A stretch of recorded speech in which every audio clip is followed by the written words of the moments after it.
What up, everybody? Welcome back. Happy Saturday. Good evening to all of you on the East Coast. Tonight, we're going to start with a very interesting statistic, one that I had sort of intuited a little bit as I was thinking about the games today. And it's this one from our very own Jay Williams. Auburn, having lost 3 of its last 4 games, no team has ever lost 3 of its last 4 games entering the NCAA tournament and gone on to win the national championship. Personally, I think Auburn is destined for a meeting with Michigan State, which they will lose in the Elite Eight. And Sparty will go to the Final Four. But that's for tomorrow. That is bracketology for tomorrow.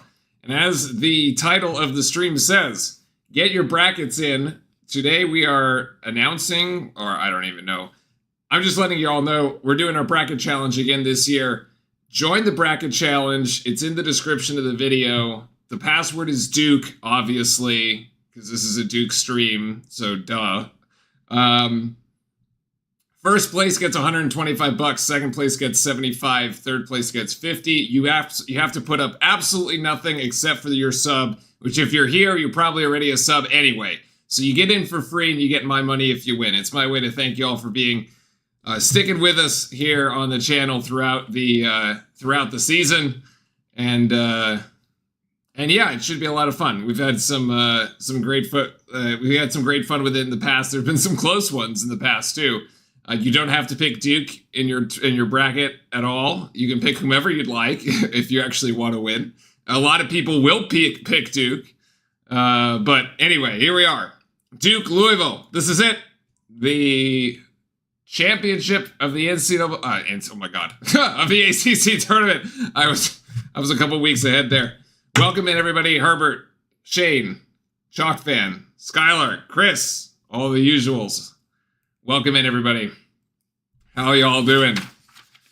It should be a good one this evening here. Louisville looking for its first ACC championship. Of course, it has won conference championships in the past, just not with the ACC, but instead with the Big East. Duke looking for a 20-something. We've lost count at this point, but this is what it looks like here tonight. Let's see. Let me get my notes and ready to go. The only ACC losses by Louisville are to Duke and Georgia Tech. Duke having won 9 out of its last 12 meetings with Louisville, including 6 straight games. We come into this, of course, without Cooper Flagg and without Malik Brown. Cooper Flagg for sure will not play tonight. That was announced last night after the game. John Shire made that very clear to the media in the post-game comments. However, Duke has reached out to the NCAA basketball committee earlier today, I suspect after Auburn lost, to notify them that Cooper Flagg will return for next week, for the first week of the NCAA tournament. So Flagg's return is scheduled for the first weekend of the tournament. They did not specify whether that be game 1 or game 2. I suspect it's probably game 2. But in order for, I guess, not to have any impact on the seeding, I don't know why it would. Flag back next week is the plan. Okay, so Louisville here topping the ACC and 23rd in the nation in 3-point attempts per game, 28.6. One thing I want everybody to watch for tonight is actually number 93. Is Waterman, who scored only 1 point in the game that we played at Louisville, but has since actually done pretty well in this tournament, is a 3-point specialist for the Cardinal here. 12 points against Stanford on 3 of 5 from 3, and 10 points versus Clemson on 2 of 4 from 3. Number 93, one to watch. The other ones you should know it by now. Number 5, Terrence Edwards, had 21 points in the game that we played at Louisville, 25 against Stanford in the first round, 21 versus Clemson, and 8 rebounds. Chucky Hepburn only had 8 in that game that we played against them, 20 against Stanford and 12 against Clemson. And Javon Hadley has been big in this tournament for Louisville as well, number 1, who had 20 points in the game against Clemson. So, here we go. Welcome in, Nicholas. All right. Everybody at this point, we should be well accustomed to how this is going to go down. Isaiah Evans in the starting lineup in place of Cooper Flagg. I've actually been slightly disappointed with Isaiah Evans. I think I announced or jinxed him last night because he got fouled on that first three that he took, and then I said, well, that's basically how he opened the game at Carolina. He got fouled in a three, made all three free throws, and then didn't do anything else, and that's kind of exactly how his night went last night. So I feel a little bit bad for that. But anyway, there's Sion James trying to force one up there, and good defense by the Cardinal as we come up empty on the first possession as Hepburn looks to get the ball over here to Hadley. The Hannibal Lecter mask there by James Scott, number 0, quite imposing. I may say there's Chucky Hepburn cross-court pass to Waterman, extra pass there on the side to Edwards, number 5. So 4 seconds on the shot clock here. Louisville headed for a shot clock violation if they don't get it off. They do, and they get an offensive rebound there to Hadley. Louisville is a strong offensive rebounding team, and a strong rebounding team in general, as Hepburn gets the first ones to go. Chucky Hepburn, the supposed or alleged, I guess, ACC Defensive Player of the Year. Shane, I'll address that comment in the at the first timeout, actually, there. Proctor can't hit the 3, but Malawach is there for the putback. I will also talk about the poor shooting by Duke at the first TV timeout. There's interesting statistics to look at there. But basically, that is 0 of 11 now for Tyrese Proctor in this tournament, which is rather alarming. We saw him have a slump kind of in the middle of the season. I know I got on him for that, and then he just shut me up after a couple other games. What a steal by Proctor there on Edwards. And that's the first turnover for the Cardinal, who had about 15 turnovers last night. And now Proctor's going to go again for 3, and he still can't hit it. Malawach will collect the offensive board. No, actually, he will be out of bounds. So that's now 0 of 12 for Proctor from 3. He just can't get one to go.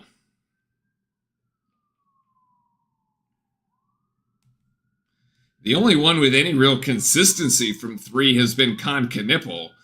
And that's going to be another turnover, actually, as Hepburn just kind of dribbled it uncontrolled and winds up in the lap of Isaiah Evans. He was being dogged by Proctor. 2 turnovers in a row here for Louisville. Let's see if Duke can capitalize. Knipple has yet to touch it. Actually, here we go with the lob up top.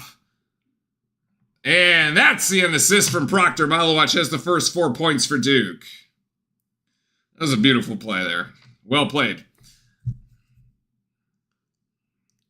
Edwards dancing on Malawach. Edwards, good recovery by Malawach to go vertical. No foul called, as there should not have been there. That was well defended by Malawach, who stayed vertical there on Edwards. Knipple going to drive to the basket, going to catch Waterman in the air, and that's a foul. And Waterman's going to come up limping there. Actually hit his elbow.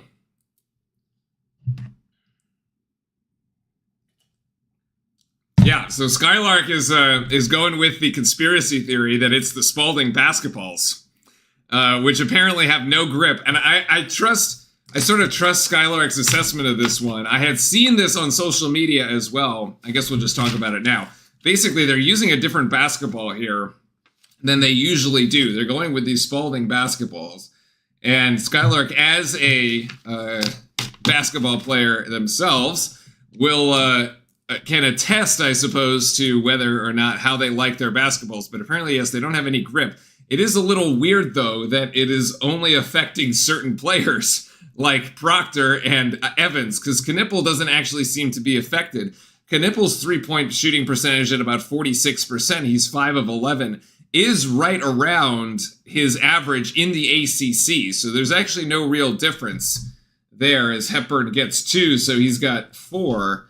So Knipple consistent, no change in his shooting, but yeah, Isaiah Evans 4 for 10, and all 4 of them actually came in the first game, and Malawach will travel. All right. Is Coop wearing a Christian Laettner necklace? He's got a 32 on there. It is a assuredly diamond-studded Christian Laettner necklace. Could be, yes. It is because he's 2, But obviously you can't wear 32. That jersey's retired, so that's not going to work. Hepburn for 3 for the lead, and he does connect. Chucky Hepburn is off to a torrid start here. He had 8 points in the game that we played at Louisville. He's got 7 already. We haven't even hit the first time out. Knipple there. Yeah, Knipple with the right hand. Knipple has really mastered this, like, drive to the bucket and lay it up off the backboard drive. He's been so good at this. Sean Shire wanted a carry there. Hepburn again finally misses, and it'll be a ball over the back, and that will be the first media timeout. Yeah. I don't know. He's wearing a mask because he probably broke his nose. Yeah.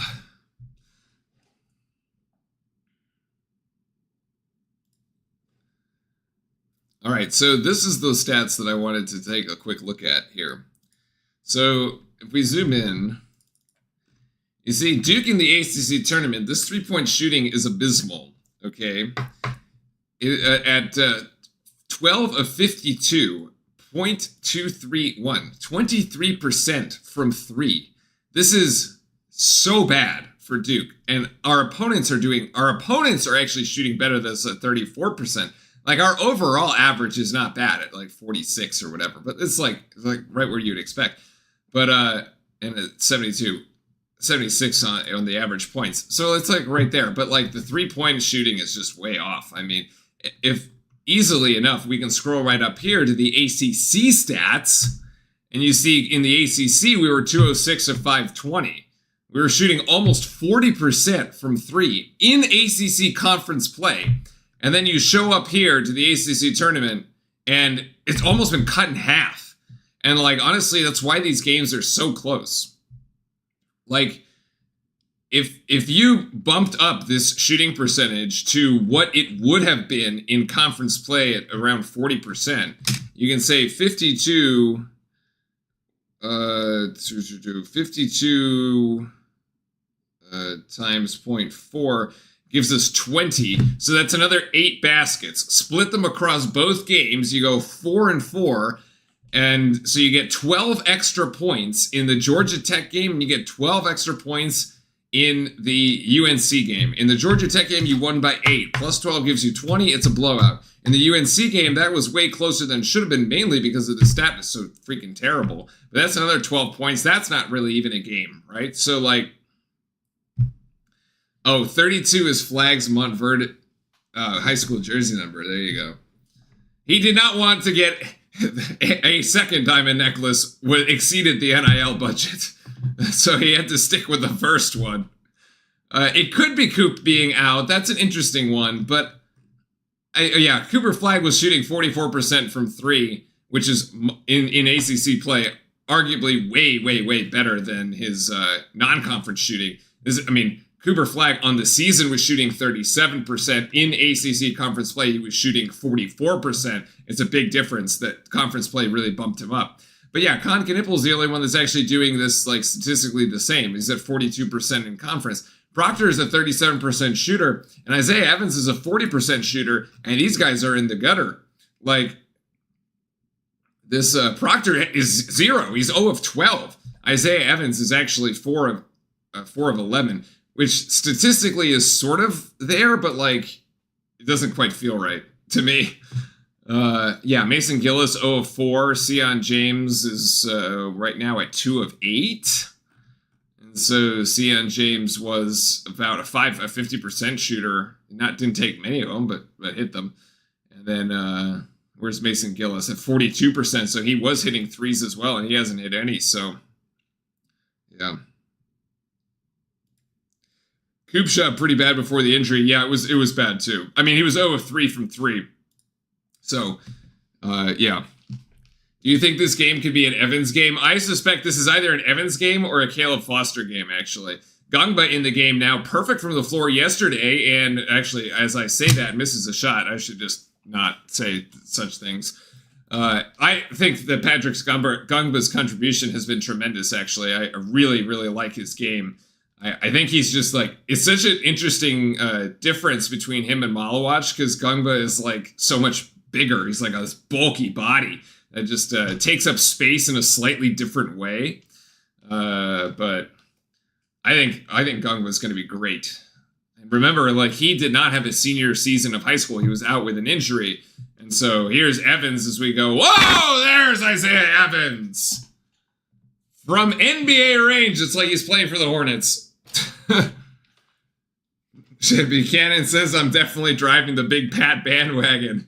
Yes, I think as we go into March, especially now with Malik Brown out, Gungba's really going to have to be that guy to come in here. Good defense here from Duke, except now we leave Waterman open for three, and he gets the three right back. I told you. What I say, number 93, Waterman, had 1 point in the game at Louisville, right? Comes in and has been shooting 50% from three right here in this tournament. Bang, hits his first one. Come on, this is an easy scout, boys. Here's Knipple for three. No way, no shot. And now he gets it again. Here's Waterman cutting to the basket. They're going to give him a 2. Oh my goodness. All right, that part was not in the scout. Am I watching the race after? Yeah, it's the race is at 9 o'clock for me, so be about an hour and a half after we finish. I'll like cook dinner and I don't know, watch another basketball game or something, and then watch the race. So it should be a good one. Lando Norris on pole, actually. They kind of picking up right where they left off. Duke making a mess of this possession. 8 seconds on the shot clock here as Sion James gets caught. Now to Knipple. Extra pass out to Evans. Evans for three. Yes! Isaiah Evans has got 2 of them early. So he figured out the ball. There it is.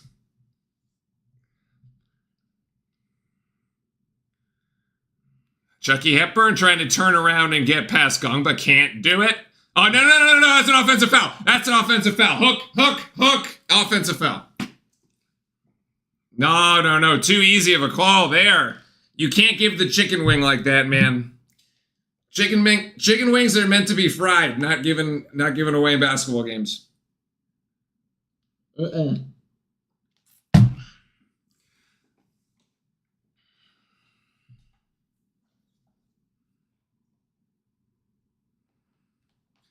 I mean, somebody who had this, do you think this could be Isaiah Evans' game? I mean, y'all in chat were saying this one, like I said, he had 2 points in yesterday's Carolina game. You can tell he does not like that. He hates Carolina, okay? He is not comfortable with only scoring 2 points in a Carolina game, especially because he's a North Carolina kid. He hates the Tar Heels. And here's Proctor for 3. Let's see if he gets it, and there it goes. All right. Tyrese Proctor has broken the streak. 3 straight 3-point shots for Duke. It's a 9-0 run as we're up 17-12. Edwards looking for options here. Edwards is going to take 3. Oh my. Terrence Edwards with an answer. Back and forth. This is about to become Florida, Alabama. Woo! We're going back and forth here. Caleb Foster working on Edwards. No, gives it to Proctor, actually. Did Duke wash their jerseys? I think they got new ones. Oh my gosh, that's a foul on Chucky. No, not Chucky. Traore. Abubakar Traore actually did not play in that first game. So, did not play in that first game. Also, apparently the race down in Australia, they're calling for rain, or at least they were yesterday, which would be very interesting. So, but back to the game. As we inbound here, Gillis has checked into the game. So it's Gillis, Foster, Maluach, Evans, and Proctor. Evans and Proctor have actually yet to come out. Foster driving into the paint. Has to do a little around the world action and gets back. And now he's going to do it again. Oh, he gets blocked. And that'll be out of bounds. And Louisville ball, 17-15. One of Louisville's logos reminds me of Death Note. I actually don't know what that is.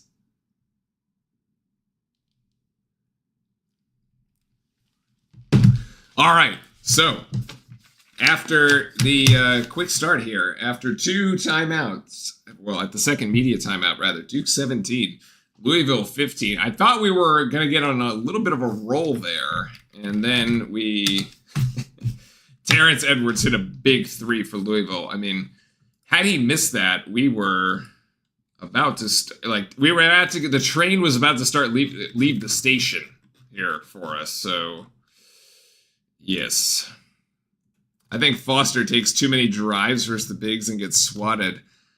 Well, that's definitely happened on that one. That's for sure. Actually, he's been pretty aggressive. Actually, I actually don't mind the play. I sort of wonder if he should have just taken the first one. Kind of wonder if I can back this up and say, let's see. So he goes here. So he gets himself caught there for a second, right? And then he goes again.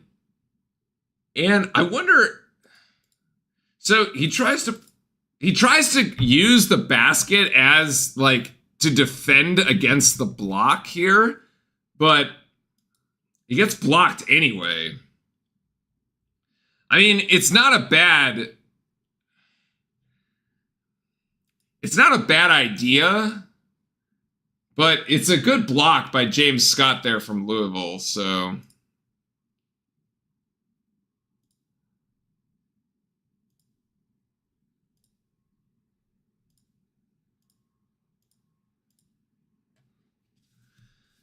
Yeah, Thursday for the real tournament. First 4 play on Tuesday. The first 4 start playing on Tuesday.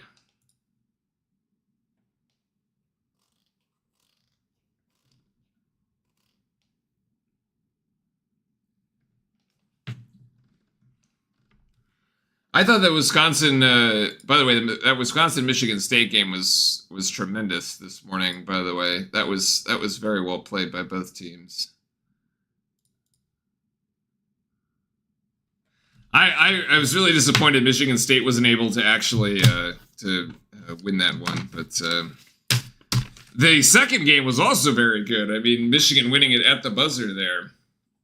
By the way, all right, so folks, we are doing our bracket challenge again. Reminder as folks trickle into the stream. Thanks everybody for joining us here on this Saturday evening, and make sure you hit the sub to the channel if you're not already, and then join the bracket challenge, which was in the description of the video. The password is Duke to join our group. I also was super impressed by Florida. Okay, Florida like just whipped Alabama in something else in that second half. Auburn does not surprise me. Actually, something is wrong with Auburn. I don't really understand what it is. Like, that the game that they lost at home to end the season to Bama kind of like doesn't really set you up for success very much. And then Chad Baker-Mazara getting himself ejected with a flagrant 2. And then the game today, like, they just, I don't know. They're not playing their best basketball in March, which is like not what you want. But in any case, we got a late shot clock situation here as Hepburn gives it right up to Knipple. It's another steal. That's the third turnover for Louisville as Knipple driving it down, almost loses it actually, poked away, and oh my God, why we made a mess of that one. And Louisville will give it right back actually, and so, yeah, Vitale has it right. Real sloppy for both teams. 5 turnovers there for Louisville, 2 for Duke. Where does Duke play? Duke will most likely be in the East bracket and play in Raleigh. Its first 2 games in Raleigh. And then in New Jersey is where, in Newark is the East Regional. So I don't really know where you play in Newark, but anyway, Knipple driving in. Again, Knipple loves that little, like, on the left side of the basket. Loves that little play. He finishes with both hands there, but nicely done. There's Chucky Hepburn. And Louisville's going to almost turn this thing over. No, going to give it to Ruths. And nice play down low. Oh, that was a good feed as Hadley will score 2. They beat us on that cut for sure. Proctor now. It's a good thing we're shooting as well as we are from 3. If not, we'd be in some serious trouble. Knipple going to give it to Malawach, and it's deflected, actually. It'll No, keep it with Duke. Keep it with the Blue Devils. I thought Alabama was one of the best teams in the SEC. I was shocked. Yeah. Apparently Florida was better. At the times in the season, I was like, well, it kind of depends on which Florida's going to show up. And here's Proctor for three. He's got another. All right, we figured out the basketballs. It took us 2 games, but we're there.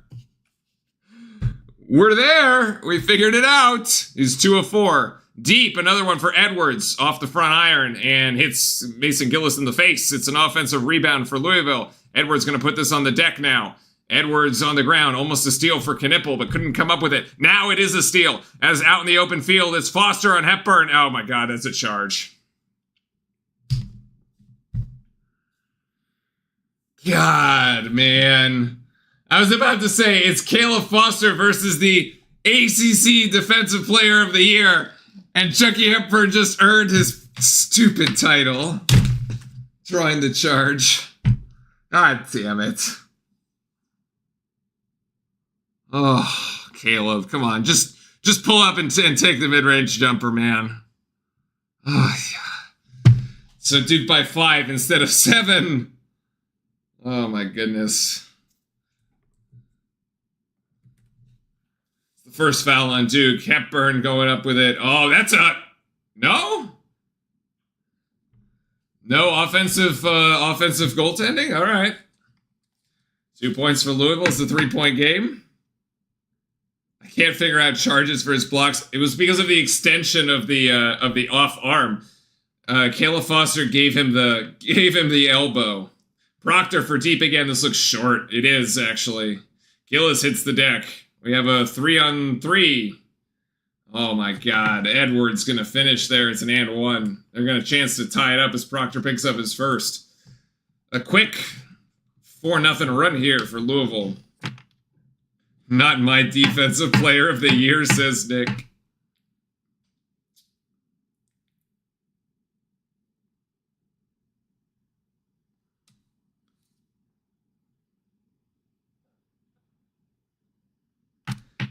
So this is the Corey Alexander is just, I don't even know, man. The dude, he's like saying like people don't respect the 18-2 record for Louisville. I was like, okay. Outside of the ACC, Louisville, remember when we played them in December, Louisville had lost 3 games. They were on a 2-game losing streak. They lost to us. That was their 3rd loss in a row, okay? They lost to 4 SEC teams, by the way. Ole Miss, Oklahoma, Kentucky, and Tennessee. They got whipped by every team in the SEC, did Louisville, all right? Like, they have beaten 2 teams that are in the field. Clemson, twice. 1 team that's in the field. Clemson is twice. Gongba gets smashed here by Waterman. But, he looks like he'll be okay. Actually, as I was saying that,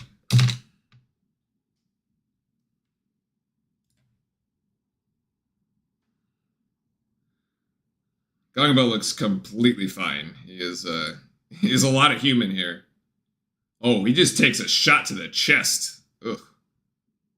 Yeah. He's in legal guarding position, though. There's nothing. He's a legal screen. That is the second foul on Waterman. Yes. 2 on 93. The fouls are correct.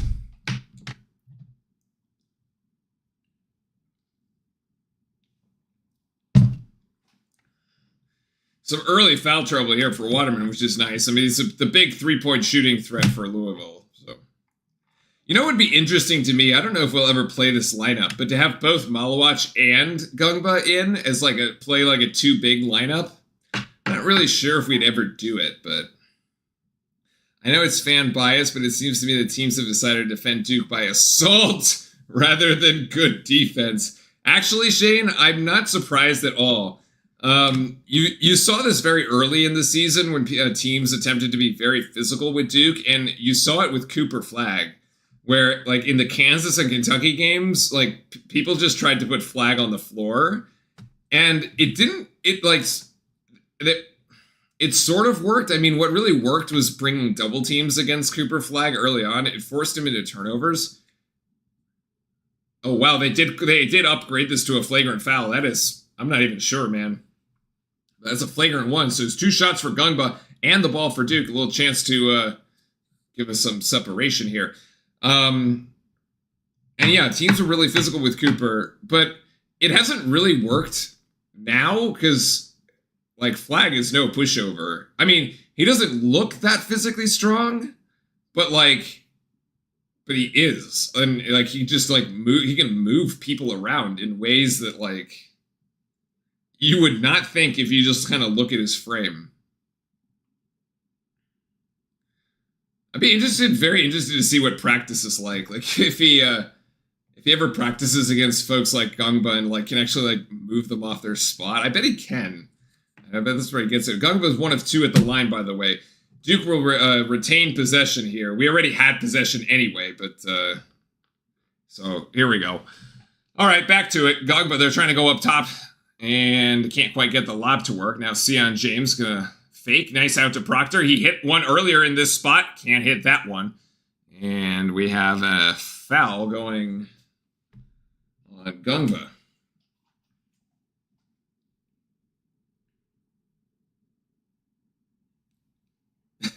There are so many diamonds on this chain, man. That 32 is, like, glowing. It is crazy.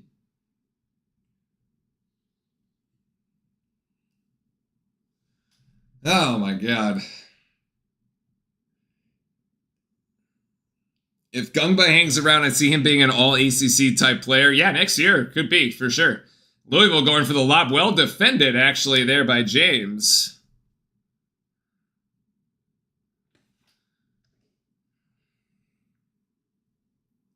The ice, man. The producer was like, "Yo, I need a close-up shot of the 32 of the diamond chain. Camera on the floor. Camera 1, please." Oh my gosh. All right, Louisville inbounding from the baseline here. 23-21, 8:04. Next whistle will take us to the under 8 media timeout. No surprises really here so far, except for the Duke finally figured out how to shoot threes again, which is very nice to see. It's a welcome change, but I suspect that this game is going to be very close. I'm not really sure if we're going to run away from here. And a shot clock violation, actually, and we're going to have some action here down low. It'll be a foul. No, it'll call a foul. What exactly did they call? As Gillis tried to...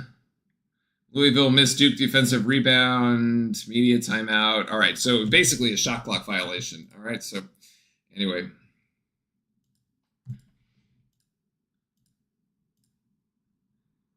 Yeah, so, okay. Do we have a chat poll? How much do y'all think this thing actually costs? What the... Come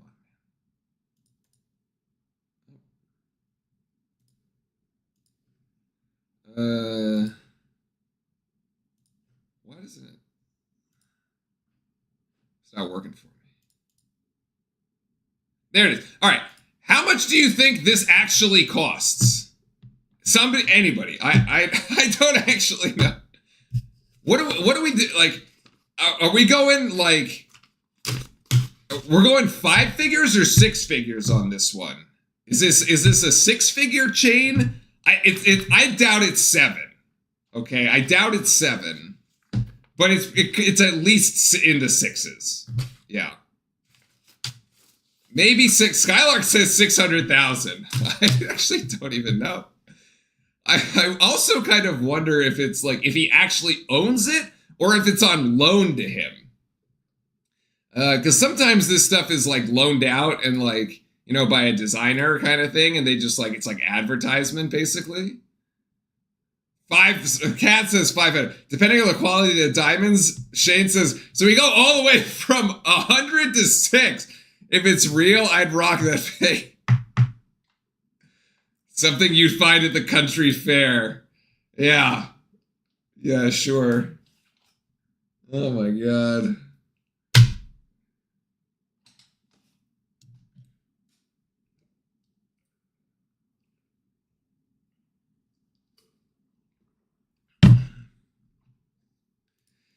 So right now, both teams shooting pretty well, actually. Louisville at 56%.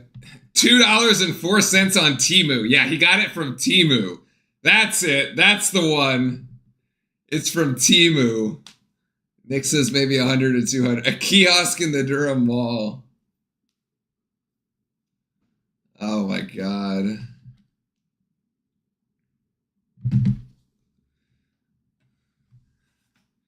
He won it shooting hoops at the fair. Yeah, it's one of the pros prizes. There you go. Well done. Well done, Chad. We have solved the mystery. Louisville 56%, 5 of 19. Duke 8 of 16. A little better from the from 3 though, 4 of 9, so 75%. And 3 of 4 from the free throw line here for the Blue Devils, which is pretty nice. 2 for Knipple, 1 for Gongba. 6 turnovers for Louisville. Duke capitalizing a little bit better than the Cardinals on that. 7 points off the turnover for Duke. Only 5 for the Birds. But the Birds actually out-rebounding Duke 10-1. A lot of that happening on the offensive rebound, but also the defensive rebound. 7 defensive rebounds. Only 1 offensive rebound for Duke so far in the game. It's a lot of one-and-done action here. And the assists, actually 4 assists on the 8 makes, so not bad. On that one, assisting at about a 50% clip. What? Offensive Who did they call that offensive foul on? Oh my God, they call another offensive foul on Gongba. Are you a KU? No, Chalk Fan has been here forever, actually. He's an OG. Yes, there is a new ACC trophy. From what I gather, that is the new trophy across all sports. Okay, so I think that is. I kind of like the other one, but this is a bit more modern, a bit sleeker. Yeah, I can see it. Here's Gillis coming around the curl. He gets it stolen from him by Hadley, and Hadley will score and tie the game. That was an abysmal possession. 23 all. So basically every time Duke has gotten any sort of separation of 5 points or so, Louisville has managed to claw it back. I suspect that is, like I said, I expect that's kind of the way the game's going to go. James tries to get his own miss. He got hacked there. I don't know. Malawach gets his own miss and now tries to go with the right hand, and Malawach will finish. What effort by, come on, Malawach, honestly, there. There's the offensive rebounds finally. Oh my God, we lost Hepburn by going underneath the screen. Couldn't get the rebound. It's another offensive board here. Oh, for the Birds. The Redbirds. Edwards pulling it out. 10 seconds on the shot clock here for Edwards. He's got a bit of a mismatch here on Malawach as he tries to drive in. Tough shot. Going to take the leaner there, and Duke will finally close out the possession with the defensive rebound by Gillis. Up ahead, it's Knipple going to go to Slim. Slim real quick on that release. One and done there for Duke. Duke, we didn't even get everybody back down on offense, and Slim had already taken that shot. Oh my gosh, a deflection. Hepburn for 3. The pace is really accelerated now. Slim down with the rebound off the deflection by Knipple. Shire wants to calm down for a second because we are playing at a bit of a blistering pace here. They're trying to get something to Malawach down low, but it is defended well here. And now James is going to go. James, travel. Oh, my God. Sion James, man. Ay.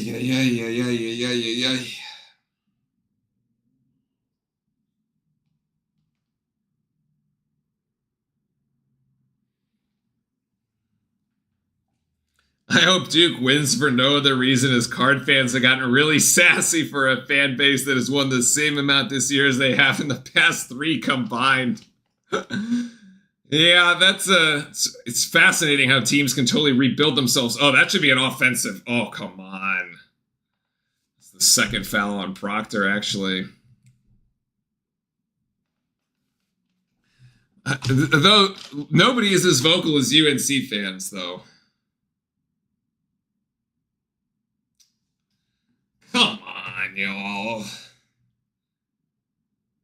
I don't.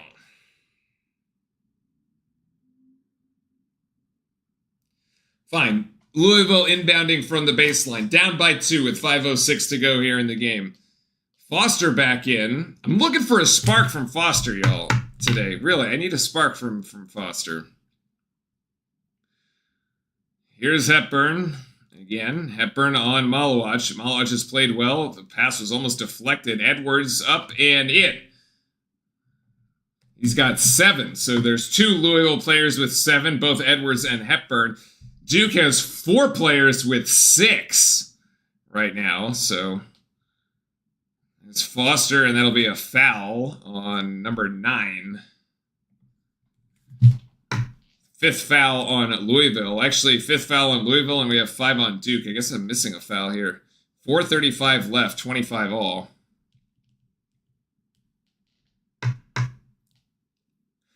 Let's see if Isaiah Evans gets loose here off the inbound. We do this like little curl action. Oh, there he goes. He's going for it. Yep.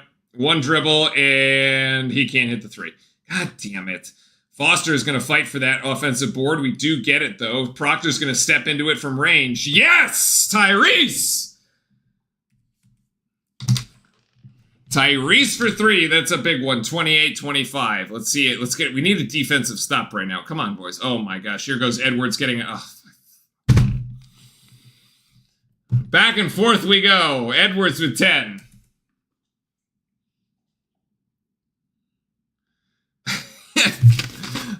I knew it, man. I knew it as soon as it left his hand.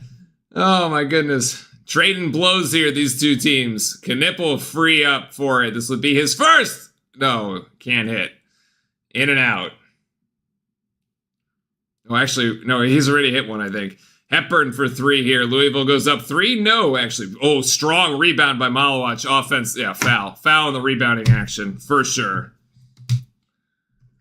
Foul on the rebounding action on Scott there. Yeah. And who's the other one?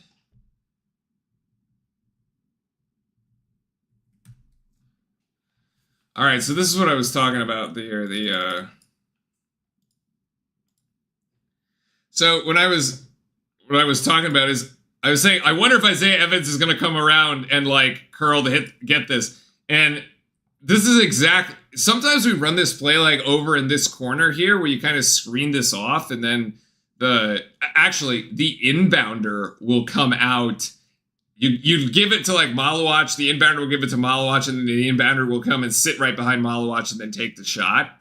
But like I sort of predicted that this play was coming, and here's Malawach who sets the screen, and here's Evans. I don't even know why Waterman doesn't stay with Evans here. There's no way that they're switching this. So like I don't know where Waterman's going, honestly. He just like runs into the screen for Malawach like a magnet. I don't know.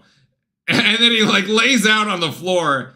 And unfortunately, Evans doesn't hit this, but it's the right play and it's the right look. Like, you can't really ask for anything more than Proctor bails us out with the 3 there. But like, you saw that one coming from a mile away. And Waterman was like completely lost on the play. But anyway. No, that foul Chalk fan was on number 0, actually. Nobody can get separation in this game, just keeps on getting tied up by 2. I mean, a lot of these championships, if you were just watching the Big 12 championship with Arizona and Houston, it was very similar too. Like at this point, it's like you don't really surprise that many people in the conference tournament. One, because A, you've played everybody at least once. Some people you've played them twice. 2, like everybody's like in the same building, so like you all are literally watching each other play. Like once you're done, you can go and sit and watch the other guys. Like everybody knows what's going on.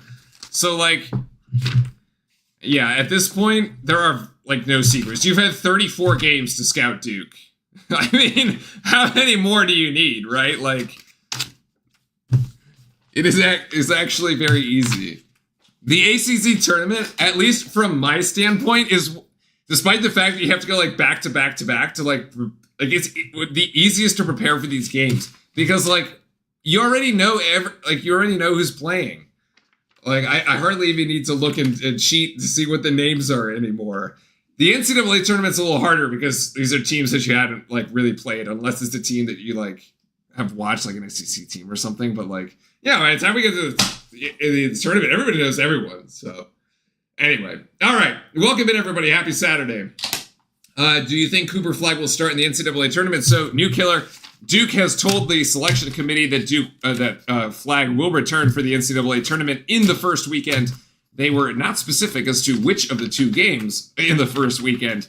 I suspect that he will sit out the 116 matchup, or he might even play it. I don't really know. I mean, he might play a half, like, because he won't play the walk-ons in the second half of that game. But, like, why even bother? Just sit him out till next Saturday or Sunday, and then call it, and from the round of 32, and keep it rolling from there. So you get the 7th or the 8th seed, and then, yeah. I don't know what Caleb Foster was doing there. That was deflected by... Yeah, what is Caleb Foster doing? That was deflected by Hepburn. That was a terrible turnover. Holy hell. Oh my God, what was that? Dear God, Louisville with a chance to take the lead here.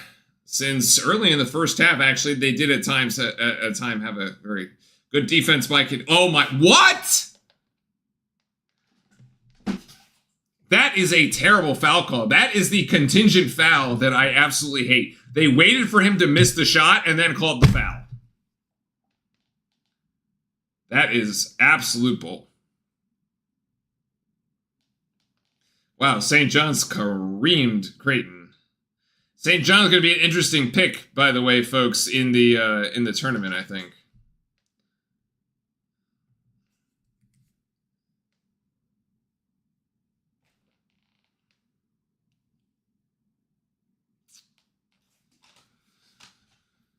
Oh my God. 1-2 at the line is Hadley as Louisville leads 29-28.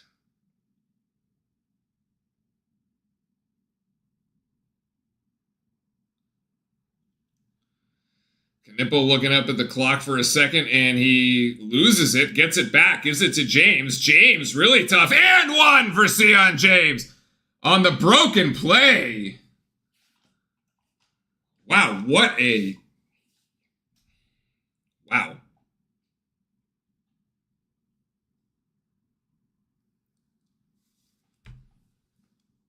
Right place, right time for Sion James. His first points of the afternoon. He'll go to the free throw line. A very good free throw shooter on the season here.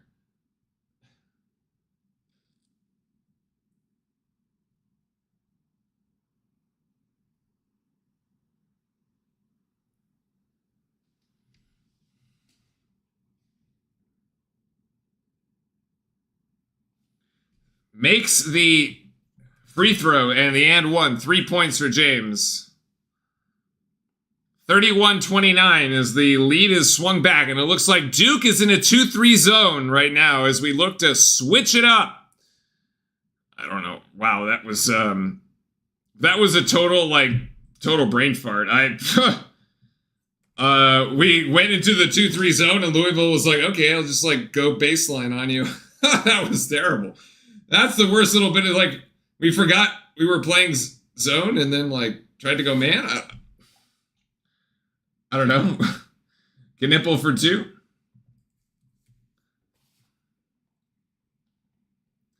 33-31.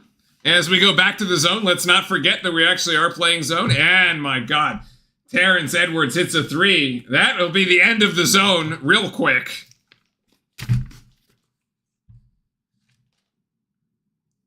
I don't really know why we should be playing zone. I mean, Louisville is one of the best three-point shooting teams in the ACC.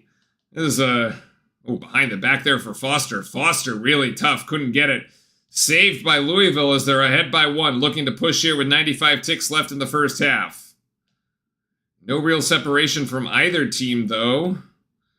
Here's Scott. Going to give it back to Edwards. Edwards really the bright spot here for Louisville. Hadley back to Edwards. Edwards with 14 seconds on the shot clock.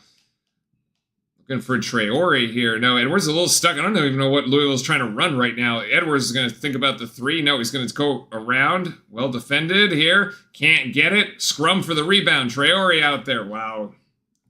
Another offensive rebound that winds up in the lap of Louisville. 3-point margin here for the Birds. Their offensive rebounding is Foster. Guys, feed down to Proctor. Get it to Knipple in the corner. Knipple here for 3. Oh, couldn't hit it. Malawach alone couldn't get the offensive rebound. It winds up in the hands of the Birds again. Almost another steal here, but Edwards comes around. It's vertical. Come on, up. Oh my God. Timeout.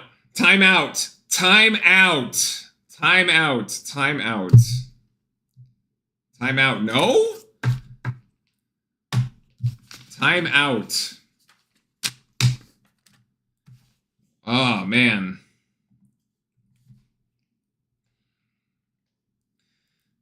"7-0 run here after they were down 31-33.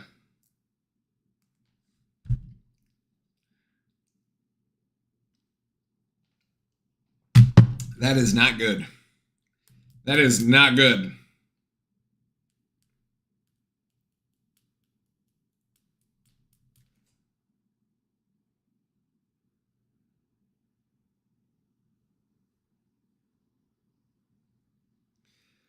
"30-second timeout as Louisville has actually asserted itself. Here's the 5-point lead for the Birds. Matches the largest lead of the game for either team."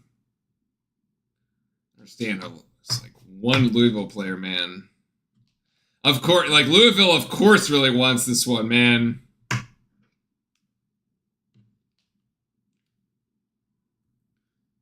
It'd be their first championship here in the ACC.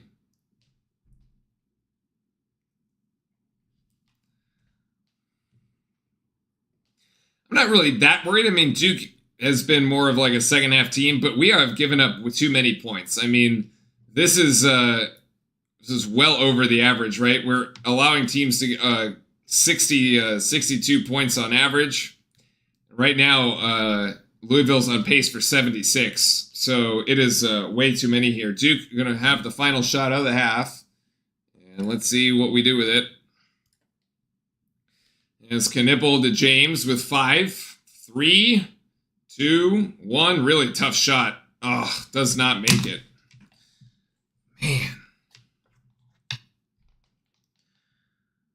All right, so not the greatest execution there at the end. Slim with the made 3 and foul at the buzzer. Unfortunately, that is not how it went for us. I would have liked that, but what were we even trying to run here? I mean,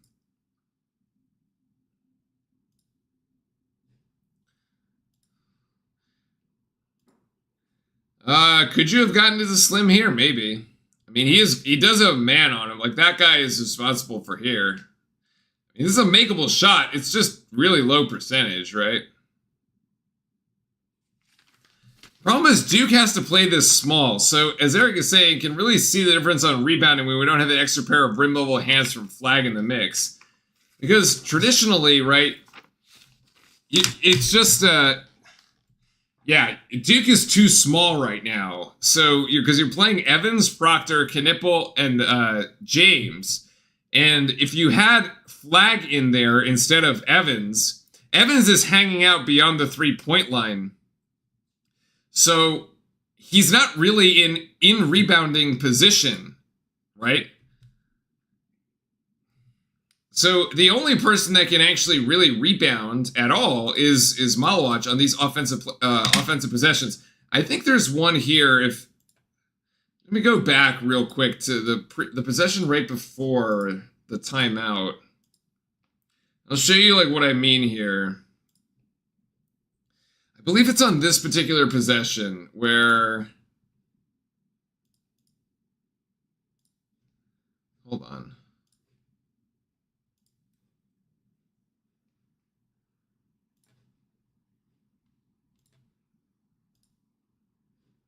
On this particular possession here, and Knipple's going to take this 3. Look at where Duke is, okay? Proctor is out of the play. He got pushed out of it. Could have been a foul. Whatever. James back here. Foster back here. Knipple's the one taking the 3. it's 3-on-1 in the paint. Essentially, Hepburn's just going to retreat here, like, or it's actually going to be Hadley that retreats, but it's actually 4-on-1 in the paint here for the rebounding action. Like, he doesn't really have a chance. Even if he tips it, what's he going to do? He's going to tip it to himself? Like, he doesn't, there's no, like, no, he's going to tip it to Cooper Flagg, who's not there, right? So that's why this is actually quite difficult when you don't have Flagg. Is you have this rather large disparity in rebounding, which is what Russman in chat was mentioning, and you have the sort of the video evidence there to back it up. Duke here on a drought in the last 2 minutes didn't score. Louisville finished the half 4 of 5. I mean, we need to come out strong. We cannot go down like 10. I'm not sure, like, that has happened to Duke in the past where we've gone down double digits and we managed to kind of claw it back and get back in the game. I don't know if us not being at full strength, if we're going to really be able to do that. I mean, we got off to a pretty good start, but not really down the stretch. I mean, Louisville's shooting 55% from the floor. The Duke defense just isn't there right now to put up with, like, to keep this, you know, or actually the offense really isn't there either. Evans with 6, Proctor with 9 right now, which is the most. Knippel's got 8, but he hasn't hit a 3-point shot.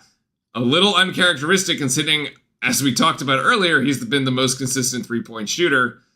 And lo and behold, in the championship game, our most consistent 3-point shooter isn't the one hitting threes.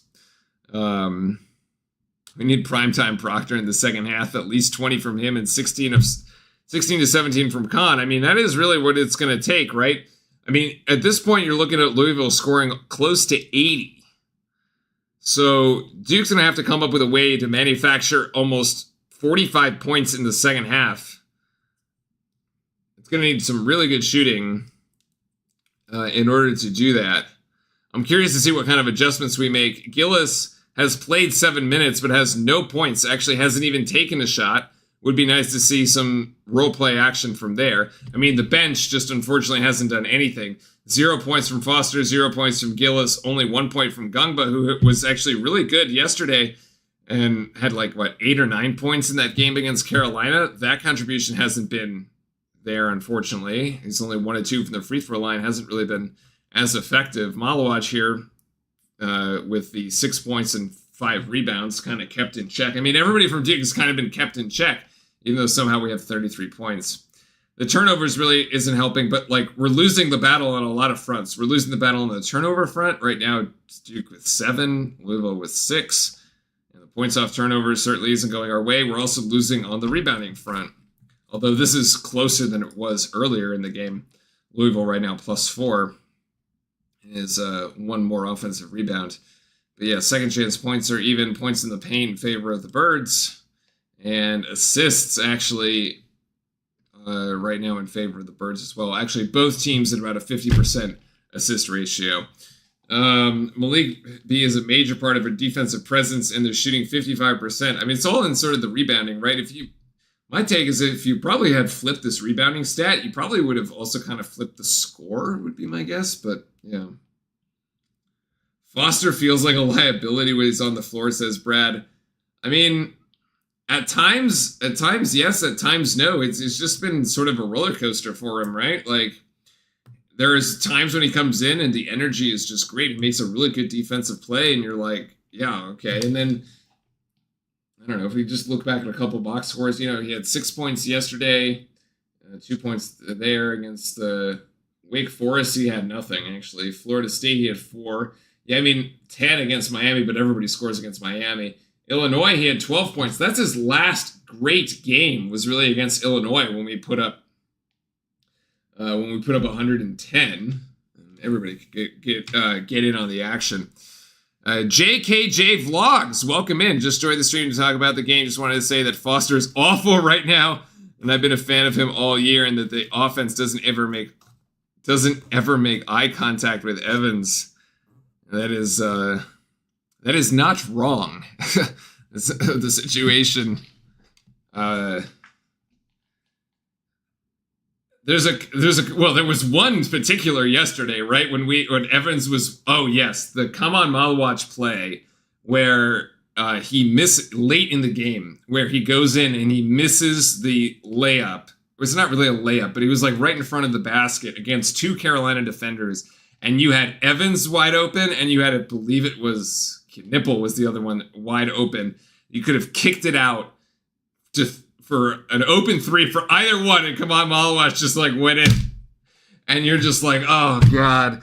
Like if he makes it, it's not bad, but he missed it, and you're just like, no, not good, not good.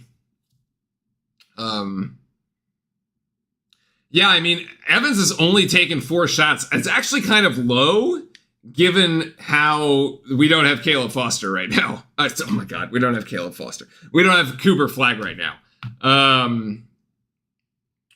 Because, I mean, Flagg is like basically 15 shots a game. I also somehow somewhat wonder here if the amount of minutes that these guys have to play is taking their toll somewhat. Because, I mean, you're down 80 minutes that you have to redistribute, right? Across Flagg and Brown. That's not insignificant. So you have fewer fouls. You have a lot more minutes for guys that are playing minutes. Like, did Knipple even come out of the game? I don't know. He played 19 minutes. He came out of the game for like a minute, basically. I do wonder if the 3 games in 3 days with a depleted roster is getting to some of them. But it feels like Duke's down by 20 right now. I know Flagg's out, but they look like a completely different team. Even when Flagg was out of the game through the season, we didn't have Flagg out of the game very much in the season, I suppose, unless we were up by 20. But yeah, it does, especially these last 4 minutes. I mean, I don't know. It was back and forth. These last 4 minutes did not look good at all. My concern here is really the turnovers. The mental mistakes, to me, I mean, you have 7 turnovers in the first half. Duke's going to have to keep this thing to 10 or less turnovers if they were thinking about winning this game. So, yeah. You know that Flagg would have been good for 7 or 8 points in the first half. That alone would have us tied or in the lead. Yeah, the other problem, again, is going back to, like, defensively. Louisville just has way too many points right now. Like, it's a very uncharacteristic defensively for Duke to give up 38 to a team and a half. It just, like, doesn't happen.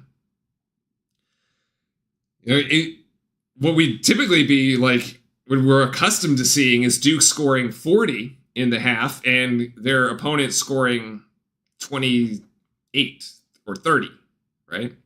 You're kind of missing it on both ends right now. You're definitely missing it on the defensive side. And you're then missing it on the other side. The fast break points, I had thought maybe there's no blocks, but Duke actually has 4 steals. I don't know. Like I said, I think this game is going to continue to be close. I personally am not surprised at how this is playing out. I thought it was rather funny. If you look at the betting spreads, the one from yesterday for Carolina at the start of the game was 6.5. So basically Duke by 6.5 points, which it ended up being less than. And Louisville today was also, the game was also Louisville 6.5. And I was like, did Vegas not just watch the Carolina game? Like, basically what they're saying is that Louisville is somehow, Duke is favored by the same number of points against a Louisville team as they were a Carolina team. Like, does that mean that, like, Louisville and Carolina are equivalent teams? Because that is certainly not true. So I'm not sure how they came up with like a -6.5 spread, because like you basically just equated Louisville to Carolina, and all of us that have been watching with 2 eyeballs can clearly say that Louisville is a better team than Carolina, for sure. Like, I mean, Louisville's going to the dance. Carolina's definitely not. So yeah, well, dumb turnovers and offensive fouls go hand in hand, right? An offensive foul is by definition a turnover. So, Yeah, the one from Foster was particularly bad. That was egregious because it was 1-on-1 against Chucky Hepburn. All Foster has to do is pull up and let Hepburn backpedal himself out of the, like, you know, off the court, and he would have had a much easier mid-range jumper, or he could just stutter and then, like, resume. He didn't have to pick up his dribble, per se. Like, can I pull up the stats for the Louisville first game? Yeah, so I actually had, you can see my search history at the, okay, they were up 37-33.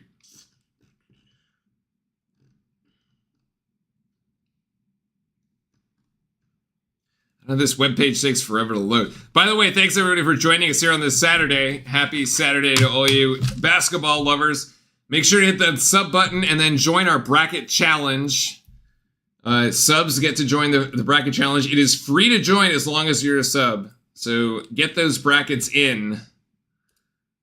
I think I'll do a Selection Sunday show tomorrow, at least for an hour, just to watch, just to see where we're at. This is the here. It was 37-33, and in that particular game, you can see that Louisville in the first half shot it 44% from the floor and 50% from. Wait, no, that's really. Oh wow, they were 8 of 16 from 3. Wow, that's crazy. So compared here, they are 5 of 12 from 3. I mean, Louisville just, they jack like 30 a game, right? So like, yeah. And then 44%, they're shooting much better. I mean, they're shooting 55% now, so their shots are overall better. But yeah, it actually ends up being pretty similar. It's about this 1 point difference. 37-33. I don't have a breakdown here of players by half, but you see Flag here, 8 of 17, 20 points. Somehow we're going to have to come up with 20 points for Cooper. And he had 12 rebounds. So that's the other one. Duke had 35 rebounds total. Louisville had 34. So Duke actually won the rebounding margin by +1. Louisville, 15 turnovers. Duke, 7. So basically, 7. So basically, Duke, in the first half of this game, has turned it over as many times as they did in the entire game, in the entire first game. And Louisville not quite there. Louisville only with 6. So they're doing better on their, by, if you like sort of just prorated it. Louisville's ahead of the curve there, and Duke is well behind the curve. Turnover is really killing us. I do also wonder if Louisville has gotten more shots. No, they've only really gotten 1 more shot, so it's not that. I had Louisville with the arrow, so the Birds are going to start with the ball. So they'll have a chance to go up 7, actually. So we're going to have to play some pretty good defense here. 7 or 8. We're going to have to play some pretty good defense here to get things rolling. Yeah. Maybe we shut them down in the second half. I'm hoping, the second half of the Carolina game doesn't really give me much, very many warm and fuzzies, though. I have a really good feeling after we just rolled over in that second half of the Carolina game.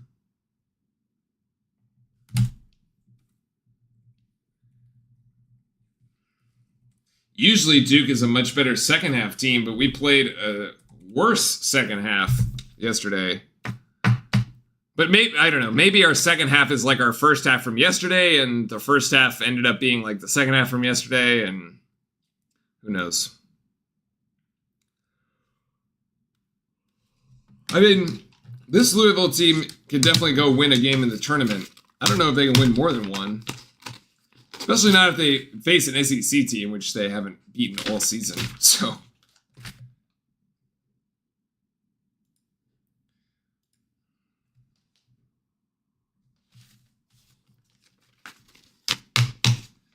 Should be getting ready to roll here. Good halftime, folks. That was,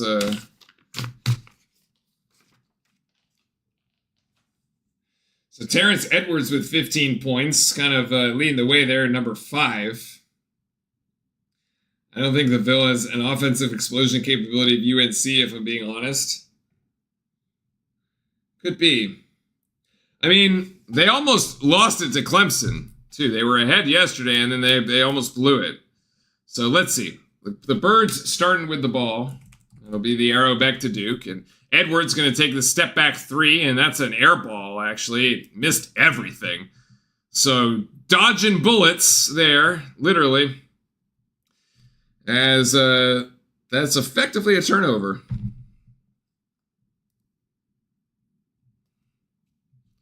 So here we go.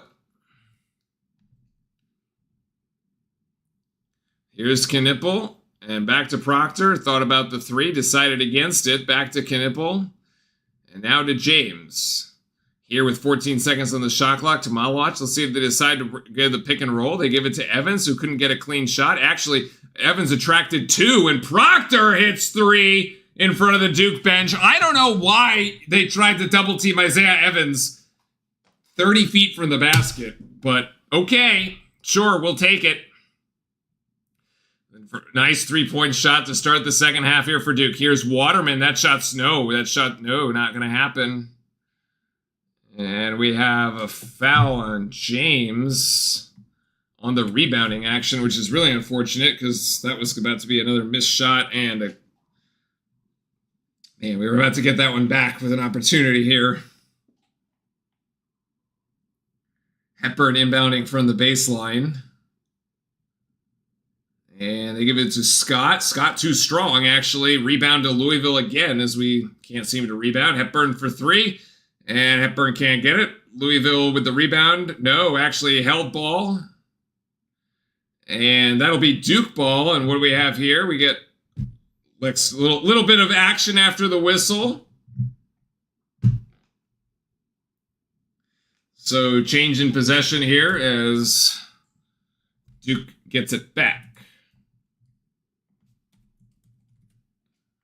Waterman got to be careful there. He's about to pick up his third. I like that our big men don't back down. Last night it was Gungba on Cadeau. They were exchanging pleasantries there. So Duke trailing by 2, 18:50 here, as we've burned off 70 seconds in the second half. Duke with an opportunity to tie or take the lead. Let's go, boys. Come on. Here's Knipple driving in. He should be able to get to the rim, and he does. Knipple takes Waterman off the bounce. He's got 10 points. Beautiful play there. Edwards looking for a foul. No, nothing there. Gets it back outside to Hadley, and now to... This is now Waterman from Hepburn. Waterman driving in. Vertical was Malwatch. Good defense. Edwards for three, and he just keeps hitting, man. Edwards cannot be denied right now. 41-38. Terrence Edwards is just going to going off. This dude could go for 30 right now. I mean, you kind of have to pick your poison at the moment. Maybe if Edwards goes off, nobody else does anything. Let's see. Knipple open for a second there. Will drive it. He does get inside, and he will draw a foul on Hepburn. That should have been and one, but he misses the shot. So Knipple to the free throw line. Usually automatic at the free throw line. This should be 2 quick points.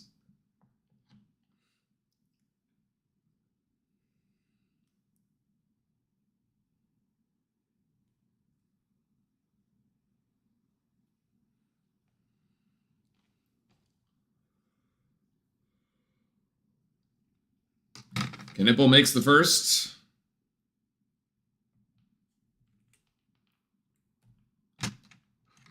Need Khan to keep taking it to the rim. Yeah, interestingly enough, Knipple in the paint has been very effective.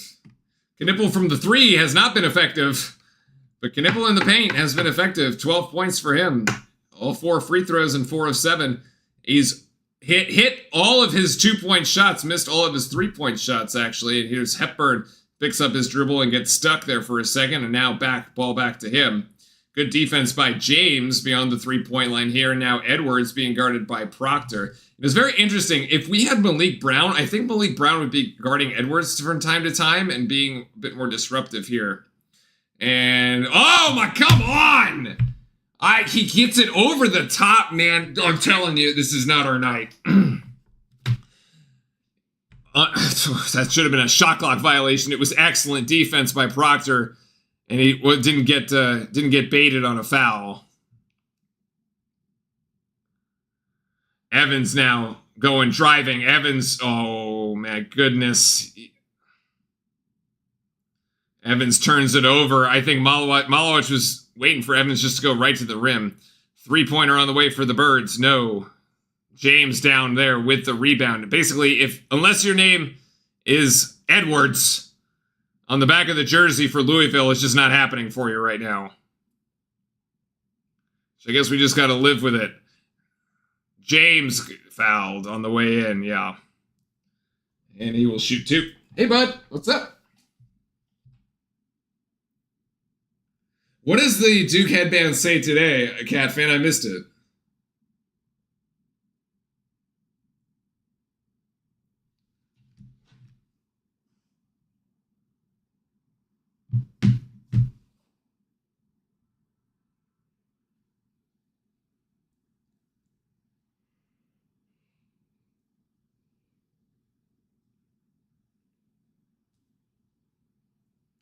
James at the free throw line, also usually very steady. L's down today. Makes the first. L's down.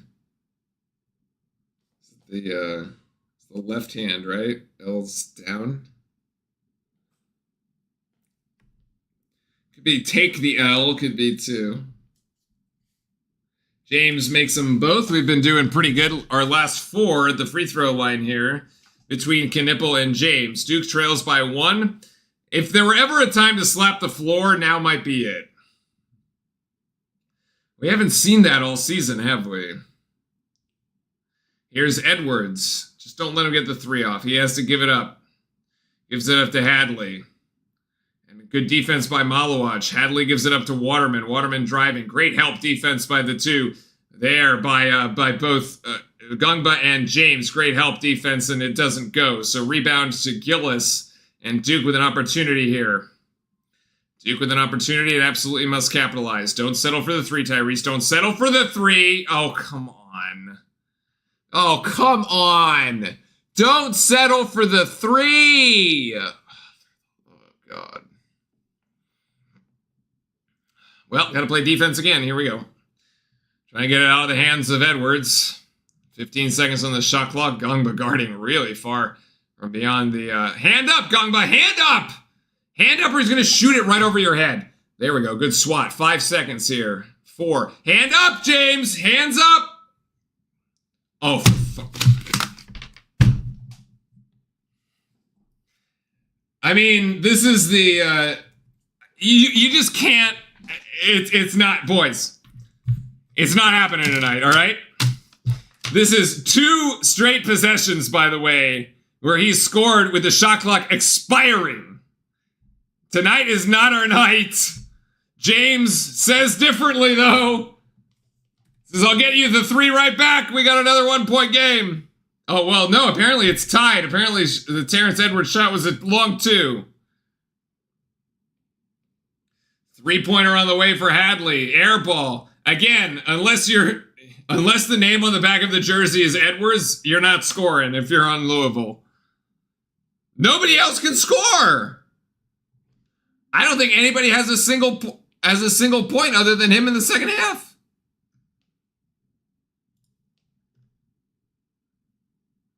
No. Edwards.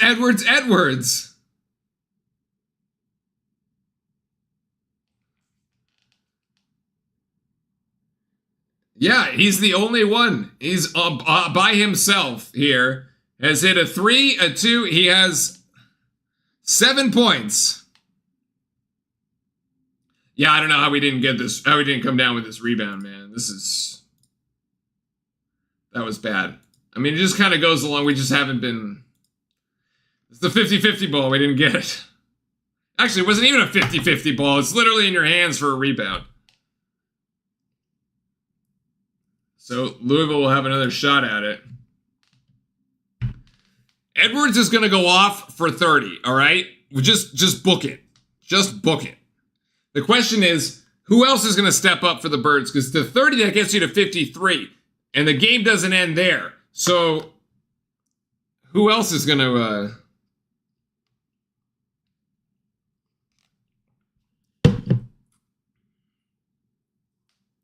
We got Proctor with 12, Knipple with 12, James with 8 after that three-pointer. Malwatch is only at 6, Gumba nothing. Gillis blanked. Foster blanked. I mean, Evans has to make a few here.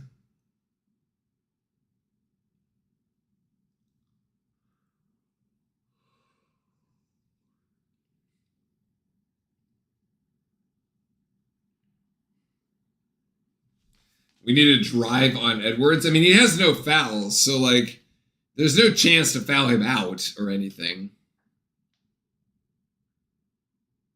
Yeah, we're fine. I mean, we're fine. Like we've said, this game is going to be close. Like, it's going to come down to 1 or 2 plays down the stretch. And honestly, Duke hasn't really done well in those plays, but if there were ever a time to step up and do really well, like, you know, make clutch plays down the stretch, it's in March. Like, it would be great to see us, you know, come out on top late in the game with a big play or two, whether that's on defense or whether that's on offense. It doesn't really matter, but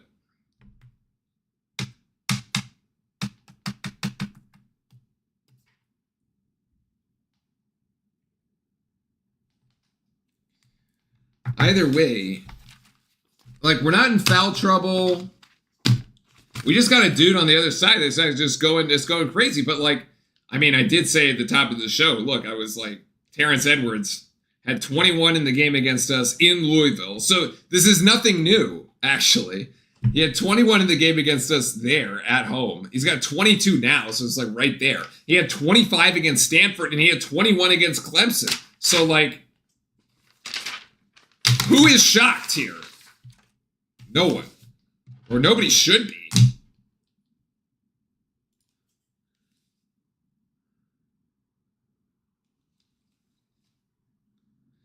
I mean, Edwards is on pace to win tournament MVP. If Louisville wins this thing, Edwards is tournament MVP.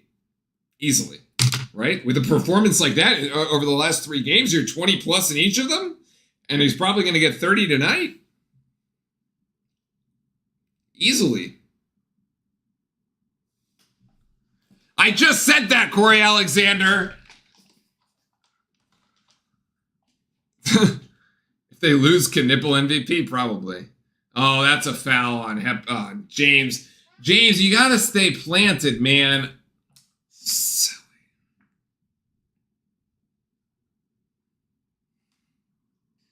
So Hepburn will go to the free throw line. Apparently going to be the only player other than Edwards to score.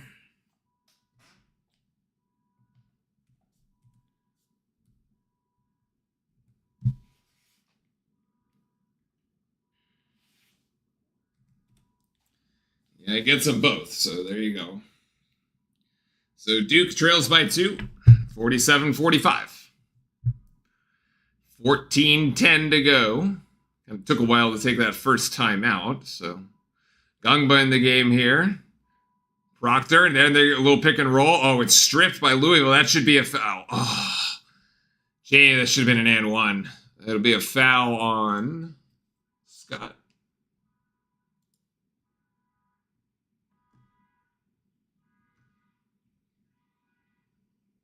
Hadley. First on Hadley. James to the line. Yes. It's a good thing it's James and not Gungba. James so far so good at the free throw line here for Duke in the second half.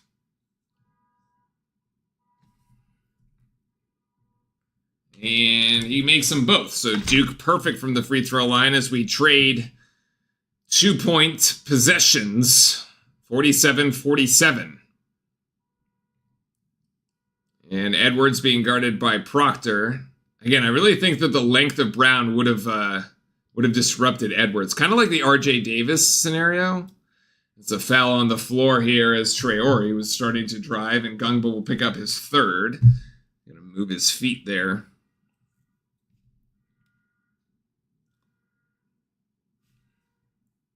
Shire in the defensive stance.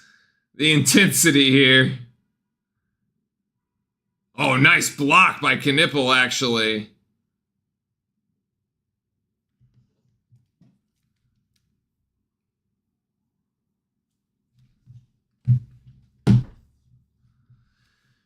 Louisville inbounding again. And Gillis guarding Edwards, so a little bit of a switch here. Let's see if he stays on him or they switch that. And Edwards finally missed! Oh my goodness, Edwards finally missed. Gillis had the magic touch on that one. Incredible. Incredibile. That's a foul. That's a foul. That's a foul on Waterman from behind. I really was hoping that Gungba was going to finish that, though. So Gungba to the free throw line here. When will Nate... I don't know when people have to commit. I don't know if there's a... there's a signing day, isn't there? I don't know, though. Probably after the NCAA tournament, I would think. Gungba for 2 shots here.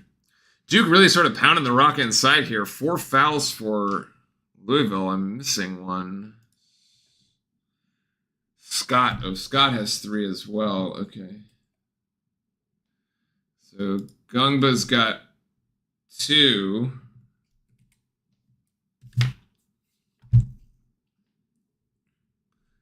Pat Kelsey having words with Waterman. Pat Kelsey is so short compared to his other players. As Duke opens a 2-point lead here, the first lead for Duke since the first half. 13-13 to go here, 49-47. Here we go, boys and girls. Proctor guarding Hadley. Hadley kind of stuck. Good defense by Proctor. Oh, rejection by Gungba from behind. I like that the ref did not call a foul there on Proctor, by the way. I let him play. Oh, the defensive energy. He just put that one in the stands.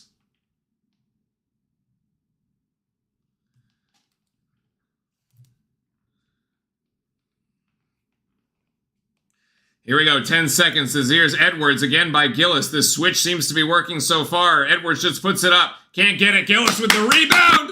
Let's go, boys. Gillis with the defensive stops, man. We'll talk, actually, that, I had a thought on that. We have some action happening on the court right now. Let's pause there for a second. Proctor, put a pin in that, bookmark that one. Proctor driving. Proctor to Sion James. James in the corner. Yes, it's good. Duke by 5. Timeout, Birds. It's a good timeout by Pat Kelsey, who feels this slipping away from him, and the momentum has definitely shifted now to the Blue Devils. Let's go. Actually, what I was going to say, the bookmark is, remember the final play of the game yesterday. Who was playing the defense on RJ Davis? It was Mason Gillis that played the denial. UNC wanted to get the ball into RJ Davis.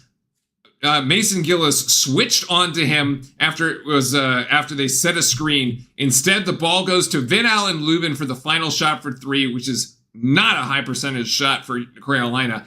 In the last 2 possessions here, Gillis has switched onto Edwards instead of Proctor. You put a bigger defender on Edwards, and 0 for 2. He's missed both shots, all right? And Gillis has not fouled. He's been able to defend without fouling. So, in the last 2 games, really, really top-notch defending here by Mason Gillis, despite the fact that he has 0 points. The defense, this little defensive switch here that they've concocted, that Shire has schemed up, has really been working. It's just a way to sort of take Louisville out of their scheme. And so that's that little wrinkle that you've seen here in the past couple minutes that has let Duke extend a lead here, has gotten Louisville in some trouble, and Duke has been able to capitalize. Come here, bud. What's up? You want to say hello? Come here.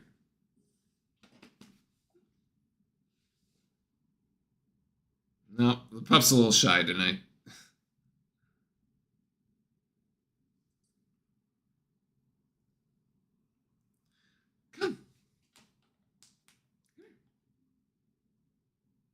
You don't want to get excited? You're depressed because it's raining? We did our walk before the rain, buddy.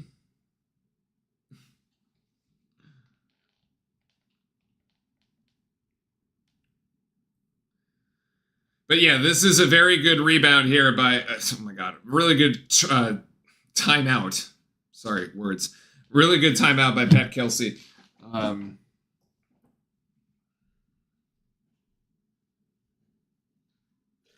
Usually we get on coaches because we say, oh, they need to call timeout, and then they don't, and then like they get scored on again, and you're like, well, I told you you needed to call the timeout. Pat Kelsey and I were on the same wavelength.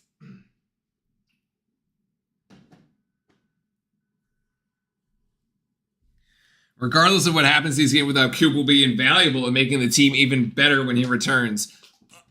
So I had a terrible thought last night. I had a flashback to the Kyrie Irving season when bringing Kyrie Irving back in the NCAA tournament actually like really disrupted the way the team was playing, and it like totally did not work. And I was like, I really hope that is not what happens with Cooper Flagg. Like that just cannot happen. I mean, it hasn't been out for long enough where I think that would happen, but I was just like, caution. Yeah. Okay, so here we go. After the timeout by the Birds, we resume play here in Charlotte. Hepburn with it now. Hepburn, good defense by Duke. They're flying around here. And it's actually swatted. That might be a block by Gungba, and it's a rebound, or it just ends up happening. Knipple has it. Knipple driving in for Proctor. Proctor for the kill shot. Proctor! Pull! Bang! Bird down! Woo, baby! Hepburn now. They got to get this ball to Edwards. They need to somehow get the ball to Edwards because Proctor is on him. They have an opportunity here. This would be the... Yeah, okay, now they get the ball to Edwards. And now Edwards is in trouble, actually. Gongba had him in half court. It's a turnover! As Knipple with the interception. Nice pass there. Again, Proctor. Oh! God, that was painful. 3 on the way? No. Knipple with a long rebound. It's 1-on-1. Knipple against Chucky. Knipple. Oh, no, that's offensive. That's goaltending. It's not offensive. It's just goaltending. 12-0 run by the Blue Devils. 57-47. We are running away with it.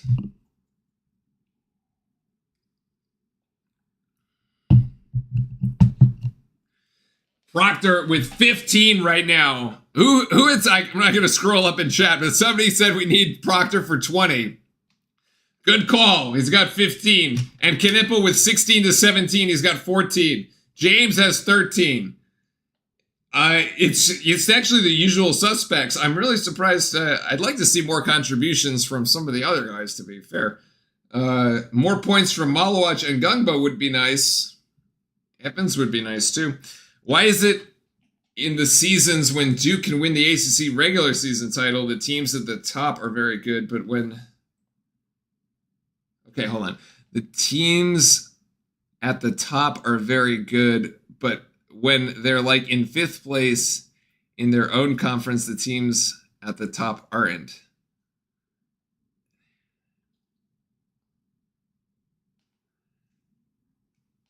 I'm not sure exactly what that means. Yeah, we definitely need a couple buckets from Slim here. The miss there from that miss. If Proctor had put us up 11, that would have been big. But the Knipple one, it works out okay. But you see, Louisville now is the one making mistakes. The defensive swap here has really put Louisville on the back foot. Duke is now up to shooting 50% from the floor. Louisville down to 43. Remember, in the first half, hold on. I don't have the half by half.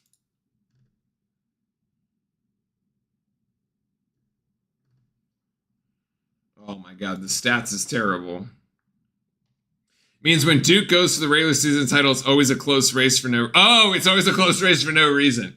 Yeah, well, especially this year, right? Because Duke had to go 19-1 in order to win the regular season title. And, like, it's never happened that it's, like... Usually, like I said, the last team that only lost one game in the regular season to win the ACC was Virginia in the season that they won... No, in the season before they won the national title, when they got kicked out in the round of 64 by the 16 seed. But the second place team was Duke, and they had 4 losses. So, like, it's never been that it's, like, so close where you can only lose one to, like, win the whole thing. Duke bringing the rebounding margin back here, 23-21. So still in favor of the Birds, but not by as much. And actually, here now the turnovers are almost even. 7 for Louisville and 8 for Duke. Duke's starting to get points off those turnovers here. And now the three-point shooting is really lighting up for the Blue Devils. 9 of 20 and 50% overall. 18 for 36. Louisville is tanking in their shooting percentage, but they are taking so many more shots. They're 19 of 44. Duke is only 18 of 36. They have put up 8 more shots, and they are just not hitting them. Again, if your name is not Edwards, nothing is going for you. Hepburn has the only 2 points. Louisville has 9 points this half. Edwards has 7. And somehow it's now... There, it's Hepburn going to get there for 2. So somebody else has scored. Hepburn has scored. There you go. And it's Proctor for 3 again. And Proctor is hot. Loaded with a skeet shootout here.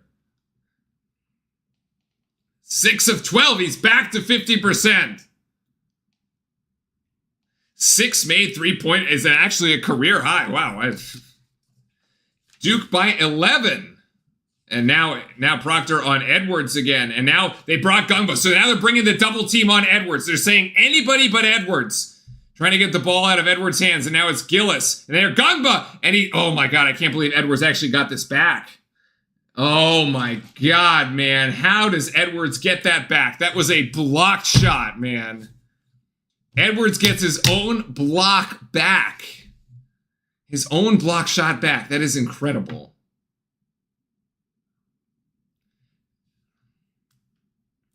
And now an offensive foul on Knipple, man. All right, so danger time. Here,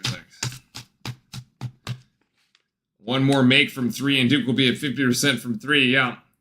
But, like, I don't like this here. Like, we let them get the offensive rebound on that end, and now it's a turnover from Duke, so...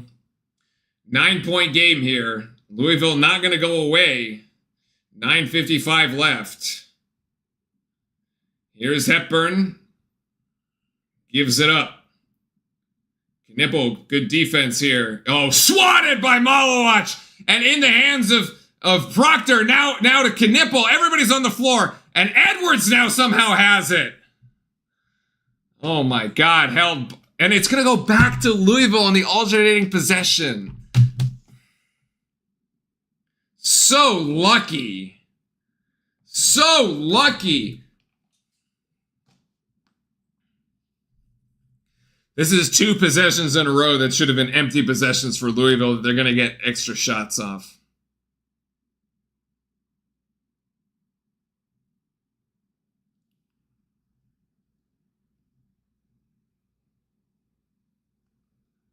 So lucky. 9:35, Duke by 9. Finding itself in a position it has to defend yet again.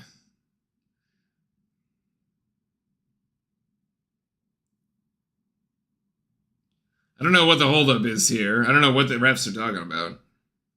Just need to survive for 9.5 minutes. Oh, the rest of the game.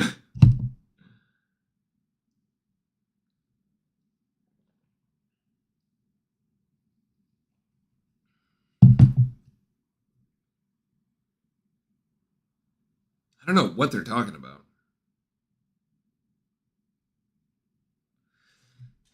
Proctor just connected with Shire about what the next offensive play is going to be.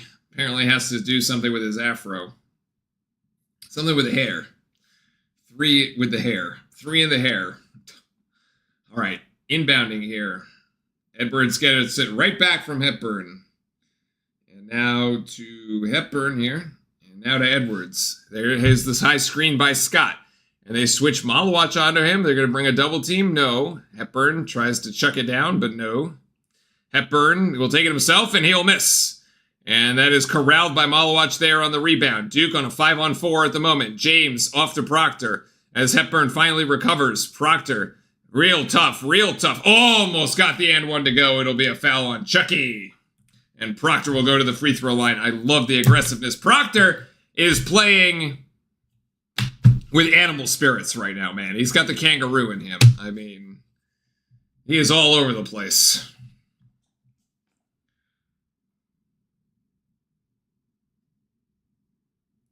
I can't believe no one on any platform is talking about how bad the calls from Carolina. I was talking about it.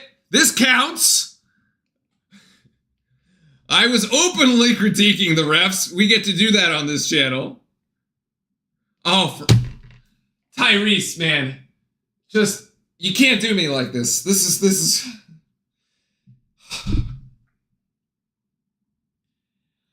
Come on, Tyrese. I need you to get at least one here. Please. Oh my God. Don't do me like that, Proctor.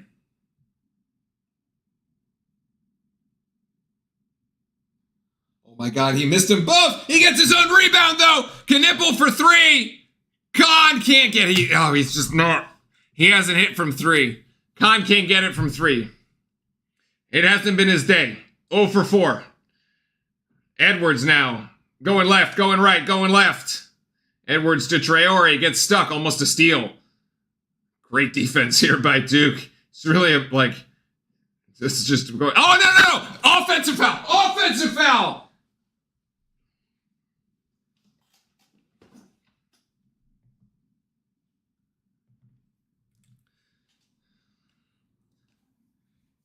John Shire is asking for a flagrant to review because his contact to the head or neck. He just went over to the replay official. Actually, you know what? This is high. It could be, they should review this. It should be, it is high. Will they review it?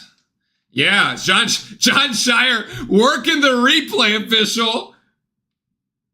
Look at this, look at it. Right here, right here, right here.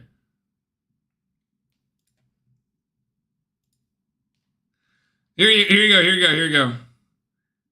Look, John Shire saying, look at it. And he goes right over to the replay official. Look at him. It's in the face. Yo, Shire working the refs harder than K. He learned from the best.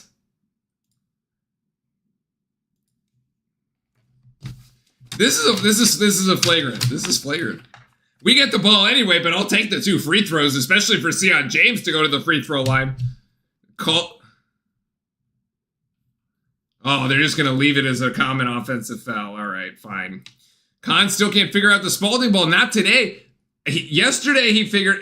In the previous 2 games, he had completely figured it out. Knipple was great. He was 5 of 11 from 3. He's 0 of 4 today, though. So for whatever reason, he can't get it to go. Just keep shooting it, though. I'm fine with it. I'm fine with the K-Man shooting it from 3. I got no problem with that. We need a bucket. We need a bucket here, though. They did not upgrade it. They did not upgrade it. It's just an offensive foul, and we're playing on. So here we go. 8:30 to go. Knipple putting it on deck, going in there. He should be able to draw that foul. Oh my goodness! And the putback by Malawach. He's got 8 as Sion James couldn't get the putback, but double offensive boards.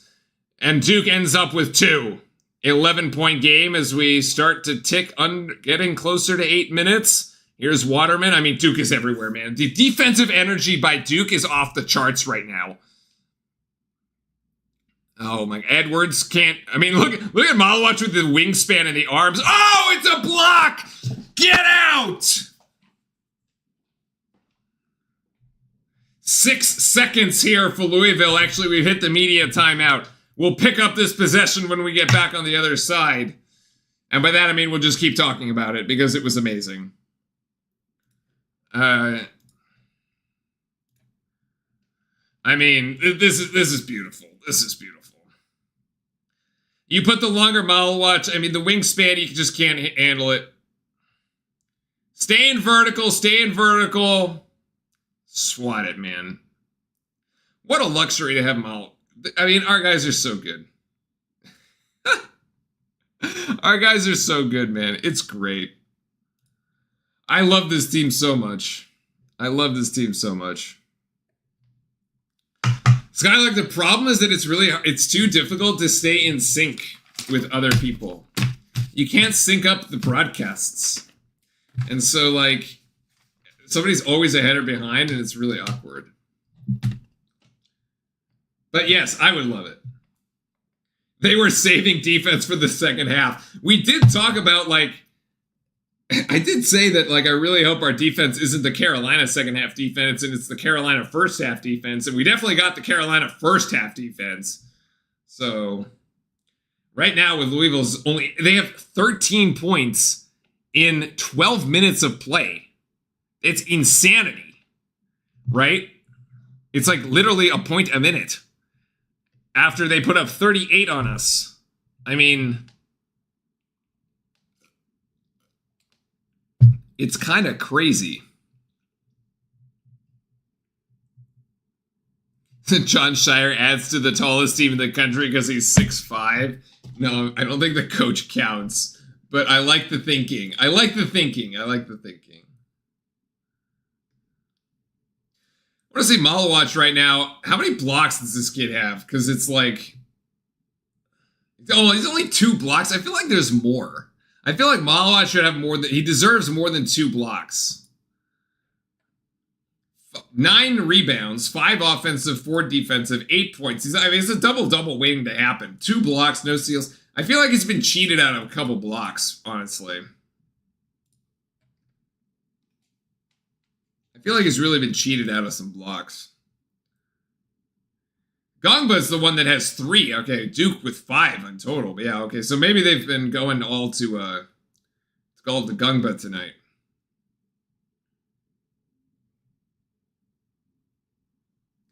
So looking at this here, Gongba to... Yeah, Gongba in the first 2 games was 9 of 9 from the floor.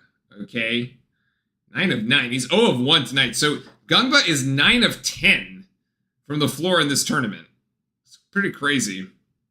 3 blocks today. What do you have the other day? Pat Gongba. 2 blocks the other day. Malawatch has had 6 blocks in this tournament. Another 2 today brings his total up to 8. If who takes this for Duke?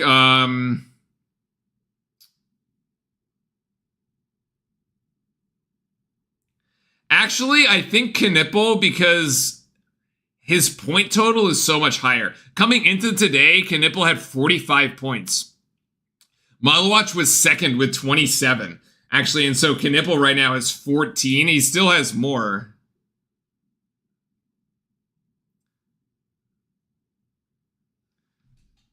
And it turns out that that's a Louisville, right as we get back, it is a Louisville foul. It's a turnover on Waterman. No, it's an offensive foul on Waterman. I believe that is his 4th, and it is.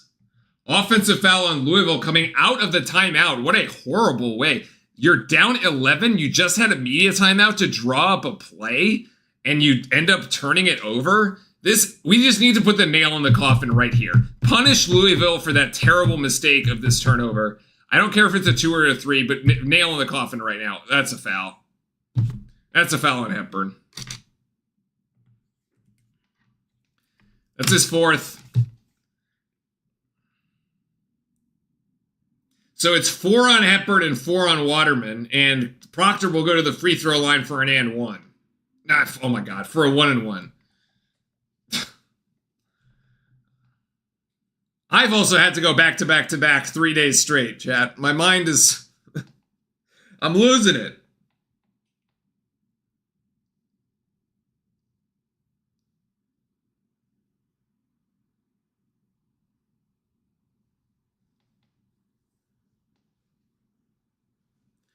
Yeah, Proctor might be the game MVP, but tournament-wise, it should be Knipple. Defensive player, absolutely Malowacz. Oh my god, Proctor misses. Oh my god, he missed the front end of the and one. I can't trust Proctor the free throw line anymore. It's Knipple or James. That's it. Oh goodness, Hepburn outside to Hadley here. Good defense by Knipple, but they will get whistled for a foul.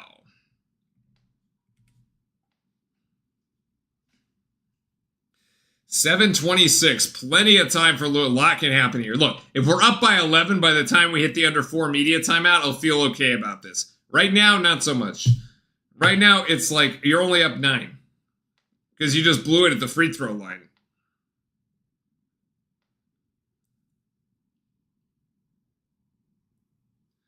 They're going to review this for possible goaltending. Can you actually do that? Oh, they awarded the points. I see. Okay, they called it goaltending and they will review it. Captain Kinnikin, welcome in. About 8 minutes, boys. Keep up the defensive intensity. Limit them to 1 shot. And take good ones. Yes.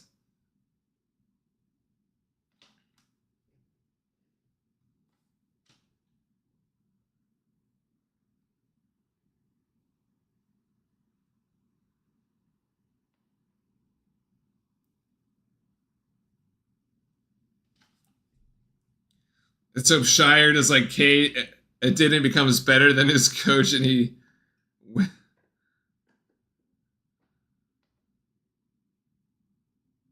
The call was reversed. No goaltending. Okay, so 2 shots. So take the points off the board. No goaltend. Never thought about this. Can you get an and 1 with a goal? Yeah, absolutely. Well. So now he takes 2 shots because he missed. If it had counted as the goaltend, he would take the and 1. And he makes only 1 of 2. So it's a 10-point game. 10-point game with 7:18 to go.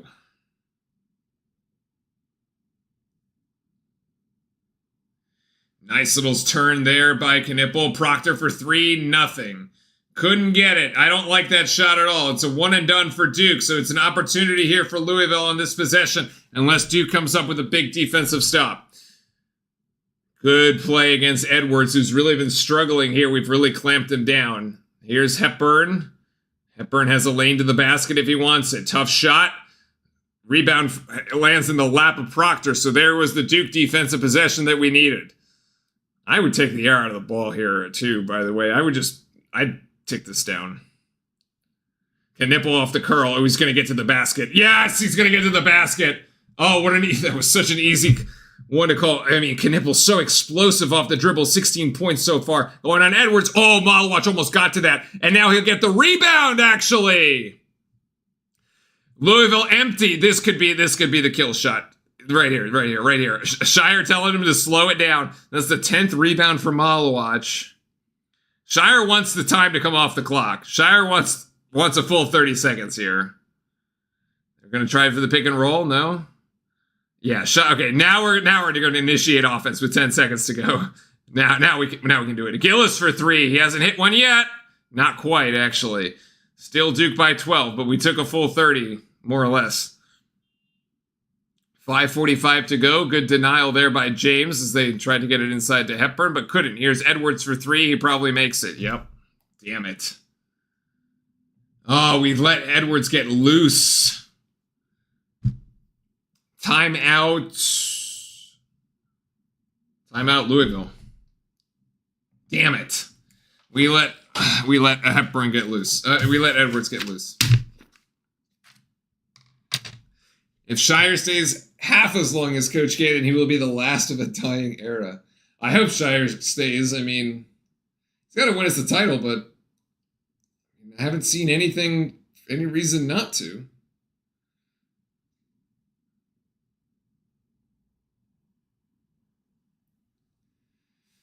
What happened? This might be a 30-second timeout, so I don't think we can go for the replay, but... Okay. So, Louisville trailing by 9.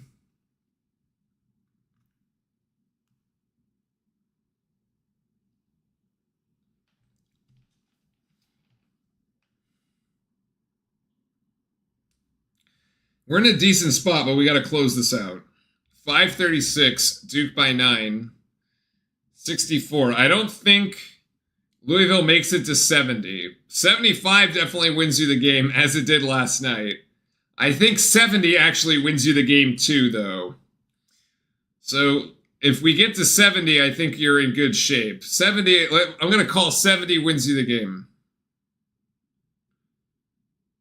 Gungba in the game now for Malawach as he takes a breather. Probably see him after 4. Ooh, we tried to get the little pick and roll, tried to pass it right past Scott. It was a kick ball.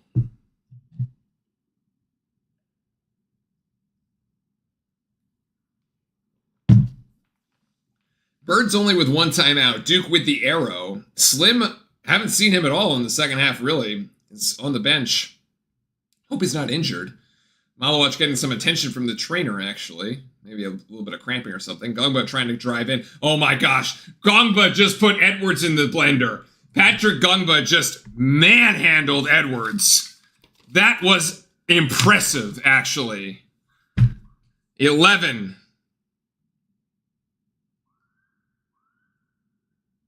Edwards again for 3. Is he finally going to miss? Yes, he will. And that should be out on Louisville, and it is. Gongba just completely... Oh, man. The player igniting confidence in Louisville. Of course it's Edwards, but, I mean, Gongba just took Edwards to class, man. That was awesome. What an awesome move. His game is fantastic. Do it again. Just do it again. Do it again. ISO for Gongba here. Over, and he's going to get a foul. And he's going to draw a foul. I mean, they can't stop. They can't stop. Should be a foul on Scott. That'll be his 4th. That's the 3rd player on Louisville with 4 fouls, by the way. Scott, Hepburn, and now Waterman. Welcome, everybody. Thanks for joining us here as we're ticking down. 4:40 to go in the ACC final. Duke by 11 with Gongba on the foul line. If you're new here, welcome in. We have an amazing community of Duke fans that have been with us throughout the entire season. Gongba makes the first. Go ahead and hit that sub button and make sure to join the bracket pool. Join the bracket pool, everybody. I want to see 10, 12 brackets in there, y'all. Also, you can refer a friend in the bracket pool. Refer a friend to your bracket pool. Make sure that they sub to the channel. If your friend wins, you get half. You win an additional half. So if they win $100, you win an additional 50. All right. Oh, that was a terrible shot by Hepburn. Great defense by Duke. Is now the 13-point lead is looking a little bit insurmountable here. Like I said, if we get to the under 14 timeout in double figures, I feel really good about this. There you go. Captain Kinnickett is joining the bracket. Bring a friend. If your friend wins, you win too. Timeout Shire. And this should probably be the media timeout as well.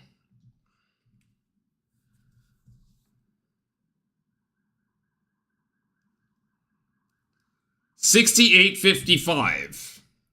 4:05 to go. And this is going to be... No, they're going to call this a Duke 30-second timeout? Well, we'll see. So yes, join the bracket. I'd like to see a good eclectic mix of brackets. I'm sure Coach Shire will stay as long as K did, maybe even longer, but more realistic, Coach K coached Duke for 42 years. Not that many people are going to coach longer than that. Yeah, that's true.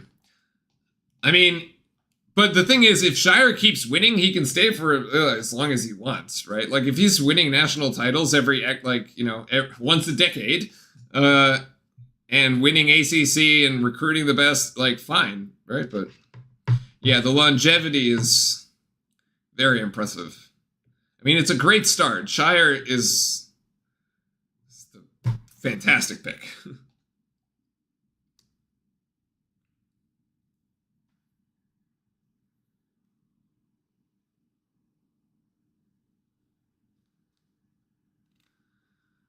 All right, I'm feeling really good about this, chat. I'm feeling really good about this. I don't think we're gonna have a March moment here tonight. I mean, we've held Louisville to 17 points in the second half. 17. It's incredible. This is what we said at halftime. Is exactly what we needed to happen, right? Like, we weren't getting it done defensively. Duke comes out of the locker room and just puts like the defensive hammer down on everybody whose name isn't Terrence Edwards.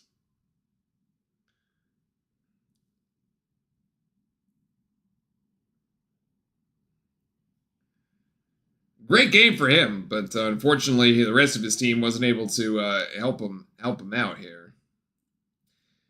Duke with 35 points in the half. This is more than we had in the first half, so yeah, Duke is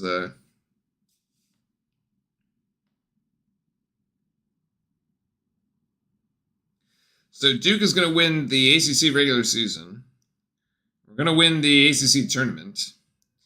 We're going to be a #1 seed going into the I don't think it's going to be the #1 overall seed, but it'll be a #1 seed for tomorrow. Although there's a lot of folks in our Discord that are really pushing for that #1 overall seed.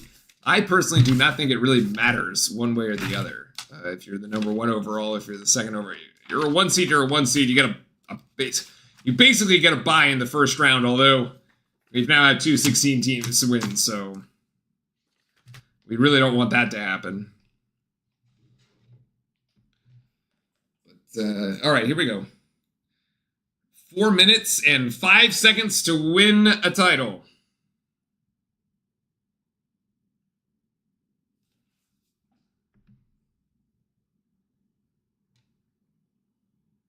After Auburn's loss, I think we take the #1 overall. That's what a lot of people are saying, yeah. All right, here we go. We only had 9 seconds on the shot clock. Gongba comes up short. He actually gets his own rebound. The putback doesn't go. Gongba almost had another beautiful play there. Oh, Knipple almost comes up with the steal. A little bit of hot potato here for Louisville as they have 20 seconds. They're going to have to kind of go quick, though. They really can't take the whole shot clock here. Great defense on Edwards, and we got a bump. Oh, Gillis with a foul as Scott will go to the free throw line. You really don't want to give them and ones. Houston, Duke, Florida. No. Houston, Duke, Florida, Auburn. Last time we were top 10 in offense and defense. We won it all. We're top 4. Another other team can claim it. I mean, Captain Kinney, like I've been saying on this stream the entire day, this is the best Duke team we've had in over a decade. And if it isn't this year, I don't know when it's going to be because, yeah, this is it. So, I mean, look at what we've been able to put together here, even without our best player. And not having Malik Brown is nothing to sneeze at either. Gillis here for 3. Gillis too long, actually. Malwatch with the tip out. And still an 11-point game with 3 to go. Louisville's going to have to go quick here again. They can't take up the whole shot clock. They need to go quick. Good try to keep Edwards off the 3-point line. And Waterman in and out. There's a missed 3. And I thought Knipple almost got fouled. But Duke retains possession on the rebound. So 1 and done for Louisville. We need one more. We need one more to really kill this thing here. One more basket. Doesn't have to be a 3. Be the 23rd ACC title, indeed. Here's Knipple. Knipple for 3. Short. Oh, Duke can't come down with a rebound. Life for Louisville, actually. Edwards. Oh, it doesn't go. Same team. Knipple down with the rebound. Wow, I can't believe Edwards missed that. Auburn for sure is a 1 seed with their body of work. Shire says, stop, just calm down. We got to go under 2 minutes here. Yeah, well, neither team has been able to score. Nobody's scored anything here. We had 1 free throw made. James here with 3 seconds. Over to Gillis. Gillis is going to have to take a step back, Jay. He doesn't even get it off. Maybe let's not settle for 3s as much. Take the time to work for it, too. I mean, the only thing we've been doing is, like, burning clock here. We really need 70 points, boys.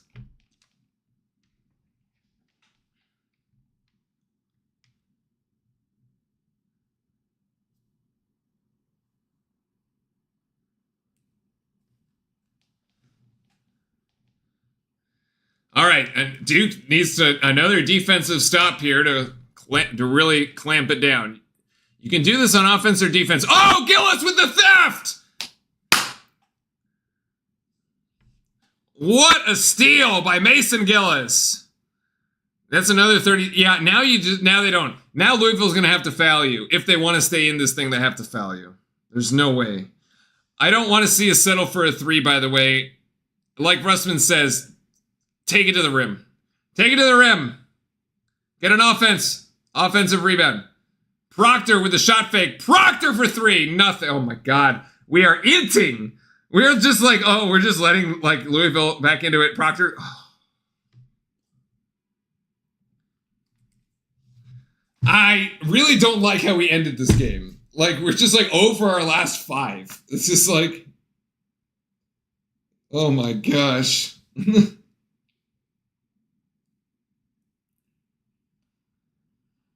I really, really don't like how we're ending this game. Hepburn with a 1-1. Probably makes it.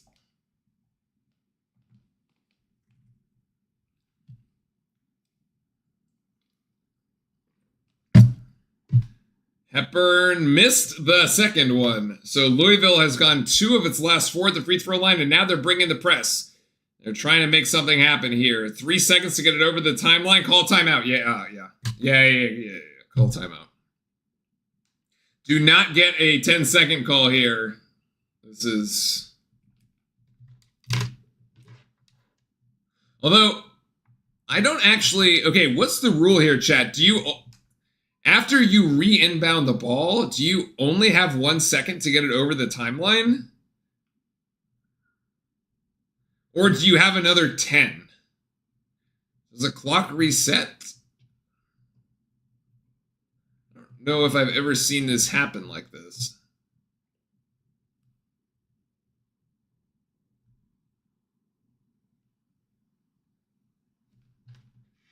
No. Skylark says no. Okay. You don't have 1 second. You have 10?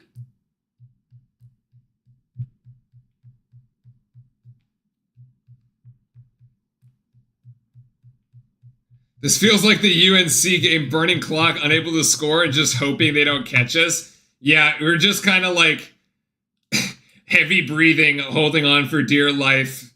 Please don't. But like, to be fair, unlike the UNC game, we've made the plays defensively that we've needed to actually like not let them like come back. Like the Mason Gillis theft there. We've had some good rebounding. They've taken, like, Louisville actually has not made a shot since we came back as the 4:05 mark. 3 minutes, Louisville without a basket. Their only points have come from the free throw line. There's only 2 points there. But of course, in the last 3 minutes, Duke also without a basket. So, I mean, if you're ahead and nobody's scoring baskets, I guess that works. And now they're starting to give fouls, and that is James Scott. That is his 5th foul. He is out of the game with 60 ticks to go. Duke by 10. You got to believe that we're feeling pretty good.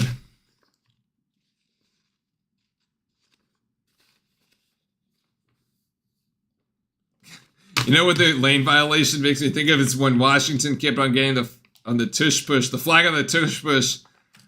I don't know if that's the same though, because Washington did that like 3 times. It's not like they lane violated 3 times. And they were doing it intentionally. I actually don't think Jalen Withers did it intentionally. I think he was, having seen that Vin Allen Lubin missed the first free throw, I think he was trying to get ahead to get the rebound and a putback for the potential miss on the second one, and he just mistimed it. So there's the 2 from James. And Hepburn goes in, and now we're just trading. Oh, like the rule that the ref can just award a touchdown? Yeah, that's a very... I actually did know about that rule, but it's sort of a... And we got another foul here. All right, so we're in the free throw shooting contest at the moment, and this is the double bonus now, as... who is that on? Personal foul on Ruths. Okay.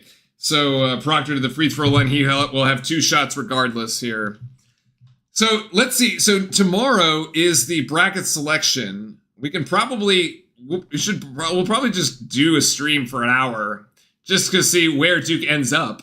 As Proctor misses yet another free throw, this is going to be a problem in the NCAA tournament if Proctor is missing free throws. So I guess we'll see you back here tomorrow at 6. Why not? We've been streaming for the last 3 days. We'll make it 4 in a row. We'll see y'all back here tomorrow at 6 for the selection show. We'll have some fun with it.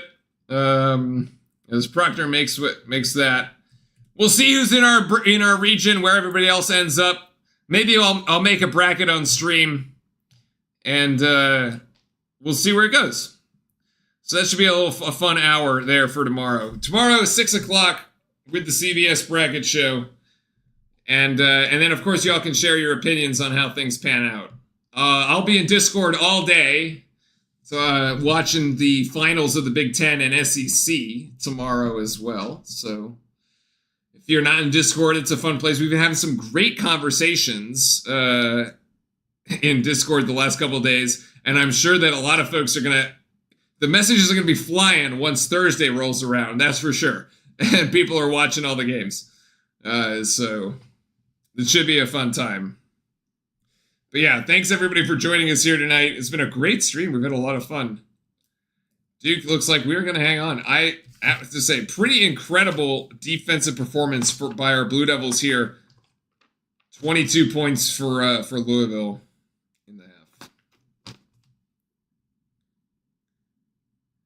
I think Dick Vitale was our lucky charm tonight.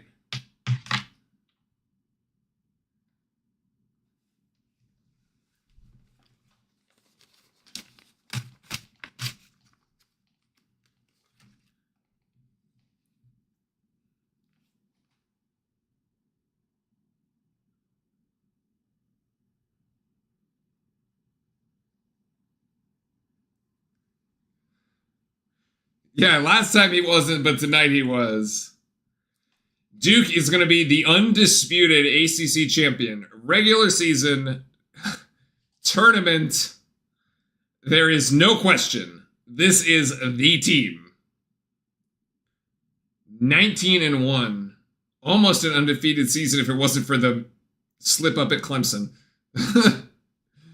One more championship to go, as Nuclear says. One more championship to go. Edwards for 3. Ironically, Isaiah Evans is back in the game. Finally. Isaiah Evans hasn't played at this half at all.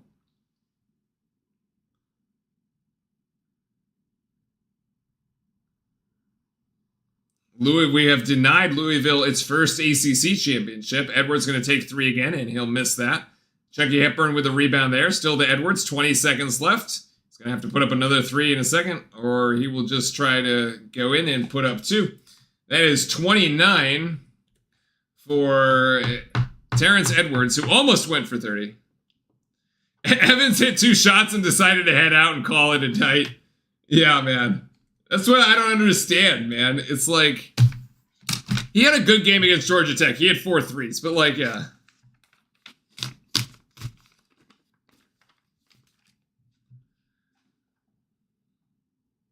I'm just so impressed with this Duke team. Playing without Malik Brown and Cooper Flagg, they still managed to get it done. I mean, fantastic performances from Proctor. Fantastic performance by Khan. Khan, I think, wins tournament MVP. Spencer Hubbard is getting off the bench. Put in Spencer. Knipple makes the first. Spencer Hubbard time. Hubbard. I'm not even sure he's going to be able to get in. Knipple makes them both. He's got 18. Oh, yeah, he will sub in for Knipple. They'll let him sub in. Knipple to the bench. Complete yeah. It's just such a complete... It is... I don't know if they're the best team in the country without Flagg, but they certainly are one of the best. It's an air ball from Edwards, and it has finally gone out for Louisville. It is finally over for them as Spencer Hubbard is going to dribble this thing out. Let's watch Spencer Hubbard here dribble this one out. There he goes. I was going to give it back to James. No! Spencer! Spencer! Oh, come on. Dribble it out, man. Pop the confetti, boys and girls. That's it. We got a title.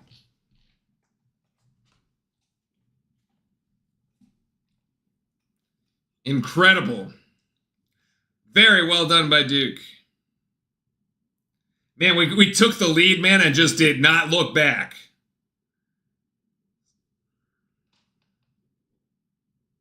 Such a defensive performance. 24 points here in the second half is what we hold Louisville to.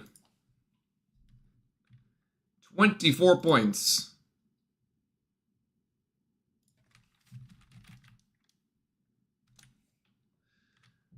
Cover just ruined the stat of holding the ball during a win as the clock expires. I don't understand. Why would you do that? Why would you give it back to James? Just dribble it out, son.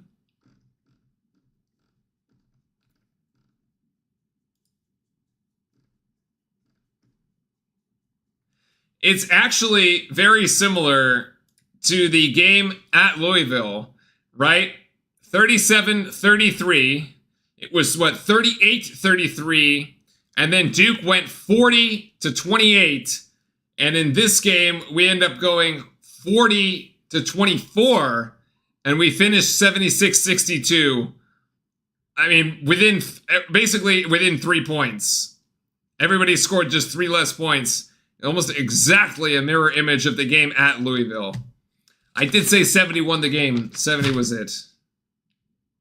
Am I going to stay on longer tonight? I mean, probably. I'm not. I don't know. I think I got to go make dinner, man. I haven't eaten yet. I'm going to see the trophy presentation. There's not much else to see, though. I do want to see who wins MVP.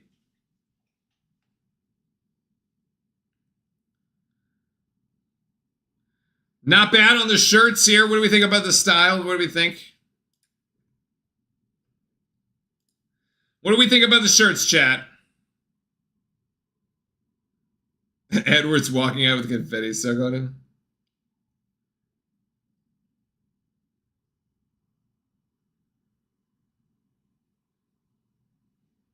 That kid had the full hair. K squared equals 3. I like the concaniple. That's nice. I don't actually know if I would do the national title game. It's an interesting question. We have not thought about that.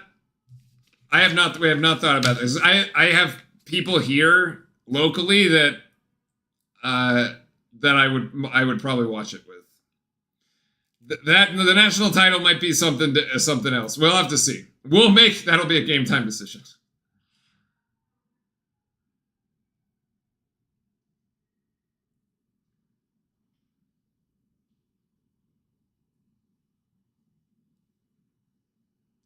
What does Proctor got to say?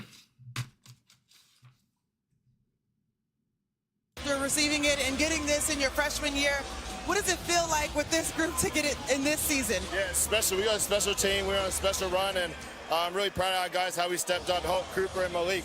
You know, obviously tough playing without them, but really proud of our guys tonight. Coach talked about how huge you were and how you had to learn how to lead your way after getting it your freshman year.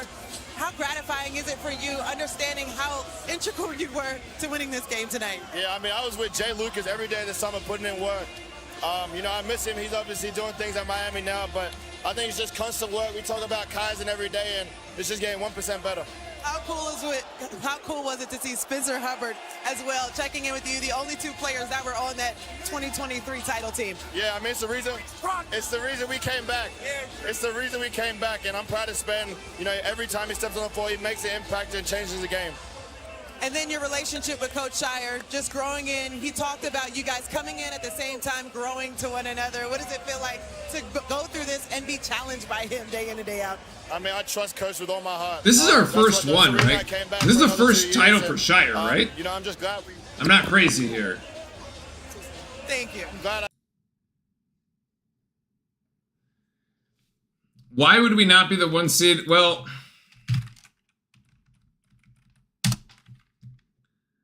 let's I mean, if you think about this, I don't know how... Oh, actually, Duke is 1 in the net, which is interesting. I didn't realize...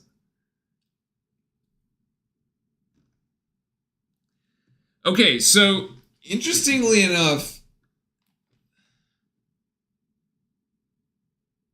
Wait, they went to Sports Center?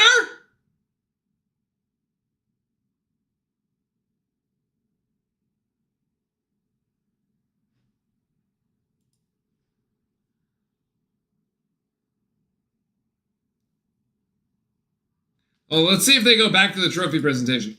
But we can talk about this for a second. So the last couple games actually really helped this this quad 1 record, because we end up beating. Is the Wake Forest game? It's at Newton. Where is it? Wake. No, sorry, Georgia Tech. Georgia Tech neutral. Where is Georgia Tech neutral? What? Where is Georgia Tech neutral? Oh. Oh, Georgia Tech neutral is down here. It's a quad 3. So our first game was this Georgia Tech neutral one. And then Carolina, beating Carolina again, obviously. Away, neutral, home. Either one, it's a quad 1 win. And then you have this neutral against Louisville, which is a quad 1. So this hasn't updated yet. It'll update tomorrow. So this is 9-3 is this record. But this record at 16-4 is just like, I don't know, man. This is kind of crazy. Like, how do you get 16-4? The thing is, you go 6 of 0. That's even. And then the quad 3s are 10. Like, our conference didn't do us any favors, because you have so many more. Like, Auburn only had 2 games in this bracket, because they're 2 out of conference games. Like, everyone in the SEC is either here or here, is quad 1 or quad 2. I just like these 16 wins are just so high. I'm not sure. I don't know if you could. I don't know. Duke is ahead of Auburn in the net, but they keep harping on Auburn's number of quad 1 wins. Yeah, because it's Duke at 1 and Auburn at 2. And honestly, I thought this quad 1 win stuff would kind of help you in your net ranking. So it's a little odd. That's a good call out by Cat Fan, actually. Both Duke men and women won the ACC. So Duke has won. It's a double championship for Duke basketball, which is amazing. That's actually really cool that Duke won both of them. I don't know what the committee's going to do, honestly. I mean, I think the problem is, like, Auburn has all these quad 1 wins, and they're going to have a better strength of schedule and strength of record because of playing in the SEC. So, by the metrics, I think Auburn still gets it. Like, you certainly can't put... Okay, it's Houston is 3. Duke and Auburn. We're talking about Duke and Auburn, but you can't put one of the other SEC teams to get up above Auburn, because that wouldn't make sense. Because if you did that, then you'd have to say, well, Duke is better than that second SEC team. So then the only way that would work is if Duke was 1, that other SEC team was 2, then it was Houston, then Auburn was somehow 4. But like, that doesn't make sense to me either, because I think Auburn was sort of the class of the SEC. Like, I mean, they did win the SEC regular season.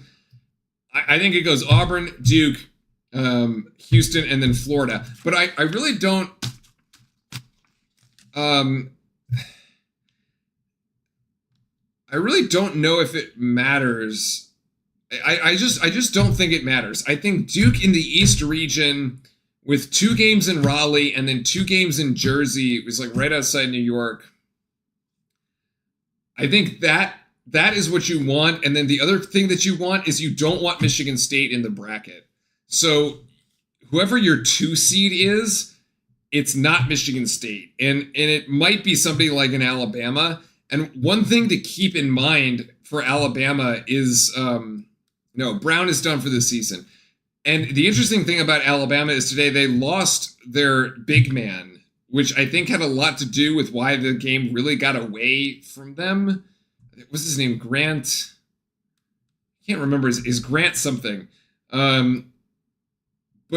him being out, I think, might change the complexion of that Bama team a little bit.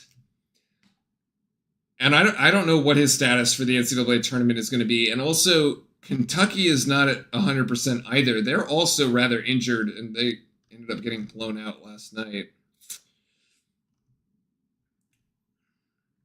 All right, so let's go back to the ACC network here. So, okay.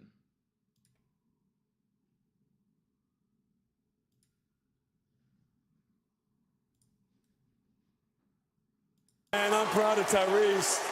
Come here, man. I'm proud of Tyrese. You know, we've been through 3 years together, and he's been. I think Proctor won MVP. Is that what we're doing? Guy, he's hung in there through dealing with me and as a first-year head coach. It looks like Proctor won it. He's been just really through the 3 years. He's been. I honestly don't think it affects winning the ACC affects anything other than like it feels good for us because like we should have won. We knew it was only a matter of time because he's a great shooter, he's a killer, and a great competitor. Last one, Coach. You talked about the adversity that this team has gone through, losing Malik Brown as well as Cooper Flagg. And you said, but this team shows up, their heart, they're competitive, and this is a brotherhood. Can you describe just what you've seen through them going through this tournament and how each person has stepped I got to be up? careful, Chad. Well, really, I got to be careful not to get in trouble any here. game this season, and everybody standing. I want to be able to stream the NCAA tournament.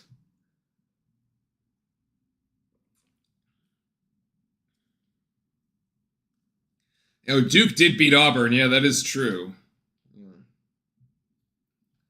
Nah, man, Malik's done. I've made make your peace with Malik Brown. He's done. Maybe he comes back next season, but he's done for now.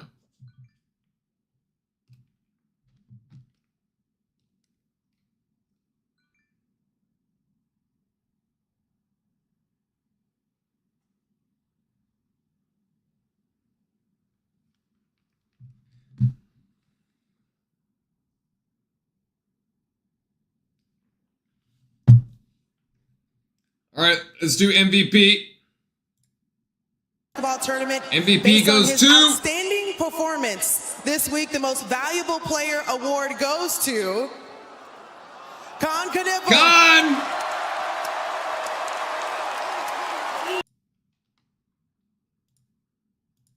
Wait. Where is it? Where is it? Oh my God, where is my Con? I lost it.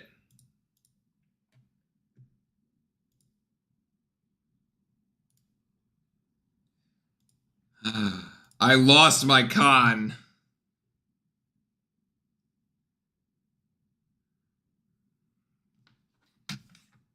How did I lose my Con Kniffel, man? Oh, damn it.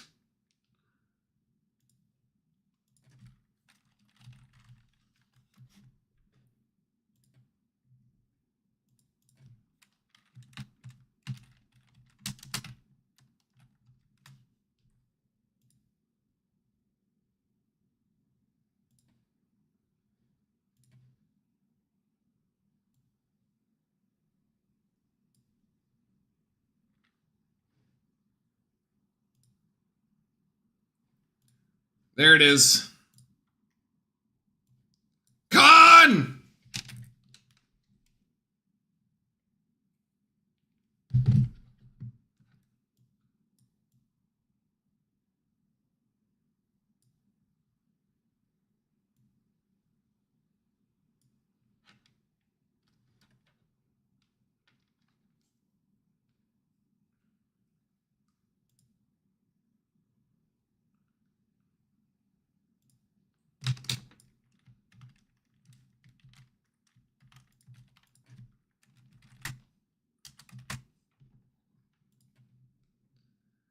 2 down and 1 to go.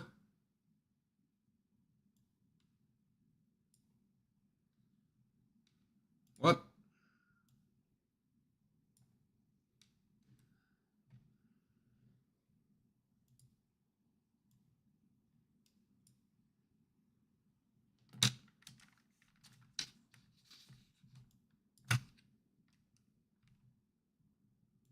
Yeah, I think it's right.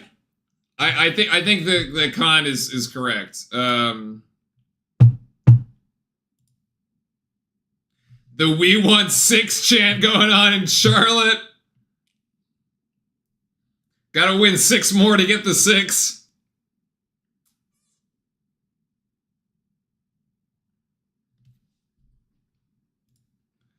I mean, this is just such a great team win. I'm so glad that we were able to shut up everybody who was like, oh, Duke is just Cooper Flagg. No, it's not. Duke is elite and will win a national title because of Cooper Flagg. But the team itself is so incredibly well put together that, like, I can't even, I'm just not going to jinx it. I'll wait. We still actually ended up losing the rebounding margin, 38-35, but, like, the shooting was so good in the second half. I mean, Louisville shot 9 of 35. They shot 25% in the second half. It's just brutal. Brutal.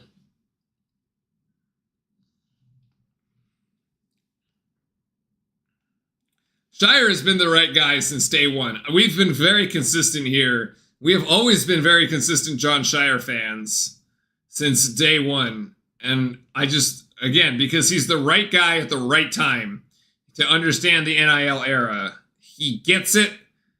And, like, yeah, he just is the right guy at the right time. This Knipple 0 for 5 to me is just sort of hilarious. Just ends up that way. Again, Isaiah Evans, 18 minutes, played most of the first half, didn't do much, didn't play really at all in the second half. Kind of a disappointment. I really hope we see Isaiah Evans get more minutes and some good minutes, like, at the start of the NCAA tournament, at least. So, like, maybe he can get into some sort of rhythm. You know what I mean? Because, like, he really didn't really have that good of an ACC tournament, except for the first game where he had 4, but, like, this also hilarious, by the way. Duke, 1 of its last 7 and 0 for its last 5. No field goals in the last 5 minutes and 12 seconds. Oh, yeah. But, like, made the defense... If you look at the Louisville stats, it's almost basically the same, except Louisville made, like, two baskets in garbage time, where it was just, like, whatever. But, like, okay. The Malawatch almost got the double-double there, and he had the 2 blocks. There's the 2 blocks here. Gungba has just been great. What a lift. I can't wait to see Patrick Gungba in the NCAA tournament continue to do his thing. 3 blocks. Tremendous. 7 points. Love it. Could do some more rebounding, but once Flagg gets back, I think our rebounding problems will solve themselves once Flagg gets back. I also like the fact that, look, the turnovers, we talked about this at halftime. We said Duke turned it over 10 times in the game against Louisville at Louisville. And we had 7 in the first half. I said we were way off pace. We finished the game with only 10. 3 turnovers in the second half. We took care of the basketball in the second half. That is really, really impressive by our guards. Also, 11 assists on 22 makes. It's good for basically 50% assist ratio. So I love what I'm seeing here. I wish the scoring was a little bit more balanced, but, like, 8 and 7 for Gungba. Unfortunately, like 0-0-6, not great. But once you get Cooper Flagg back, I think these things will solve themselves. Like, if you had Cooper Flagg back and Flagg had another, like, 15, like, it wouldn't matter, right? You just, like, wouldn't notice. But anyway, okay. I think we're done for the night. That was a lot of fun. let's see what happens tomorrow as to where we end up in the bracket and who ends up in our bracket and where we end up on the seeding line. I'll see you all back here at 6 o'clock tomorrow for the 6 o'clock Eastern, 3 o'clock Pacific for the selection show. Make sure to join the bracket. All right, join the bracket challenge. Bring your friends. It's free money for y'all. There's no buy-in. All you have to do is sub or get your friends to sub. You get money if you win. All right, that's going to be it. Have a great rest of your evening, everybody. Stay safe. Enjoy your Sunday. We'll see you back tomorrow afternoon. I'm going to go have dinner. What a fantastic way to bring in March Madness here with a Duke win in the ACC tournament. Duke, ACC regular season and tournament champions. As Concanipple said, one more to go. Stay safe, everybody. And as always, go Duke. Good night.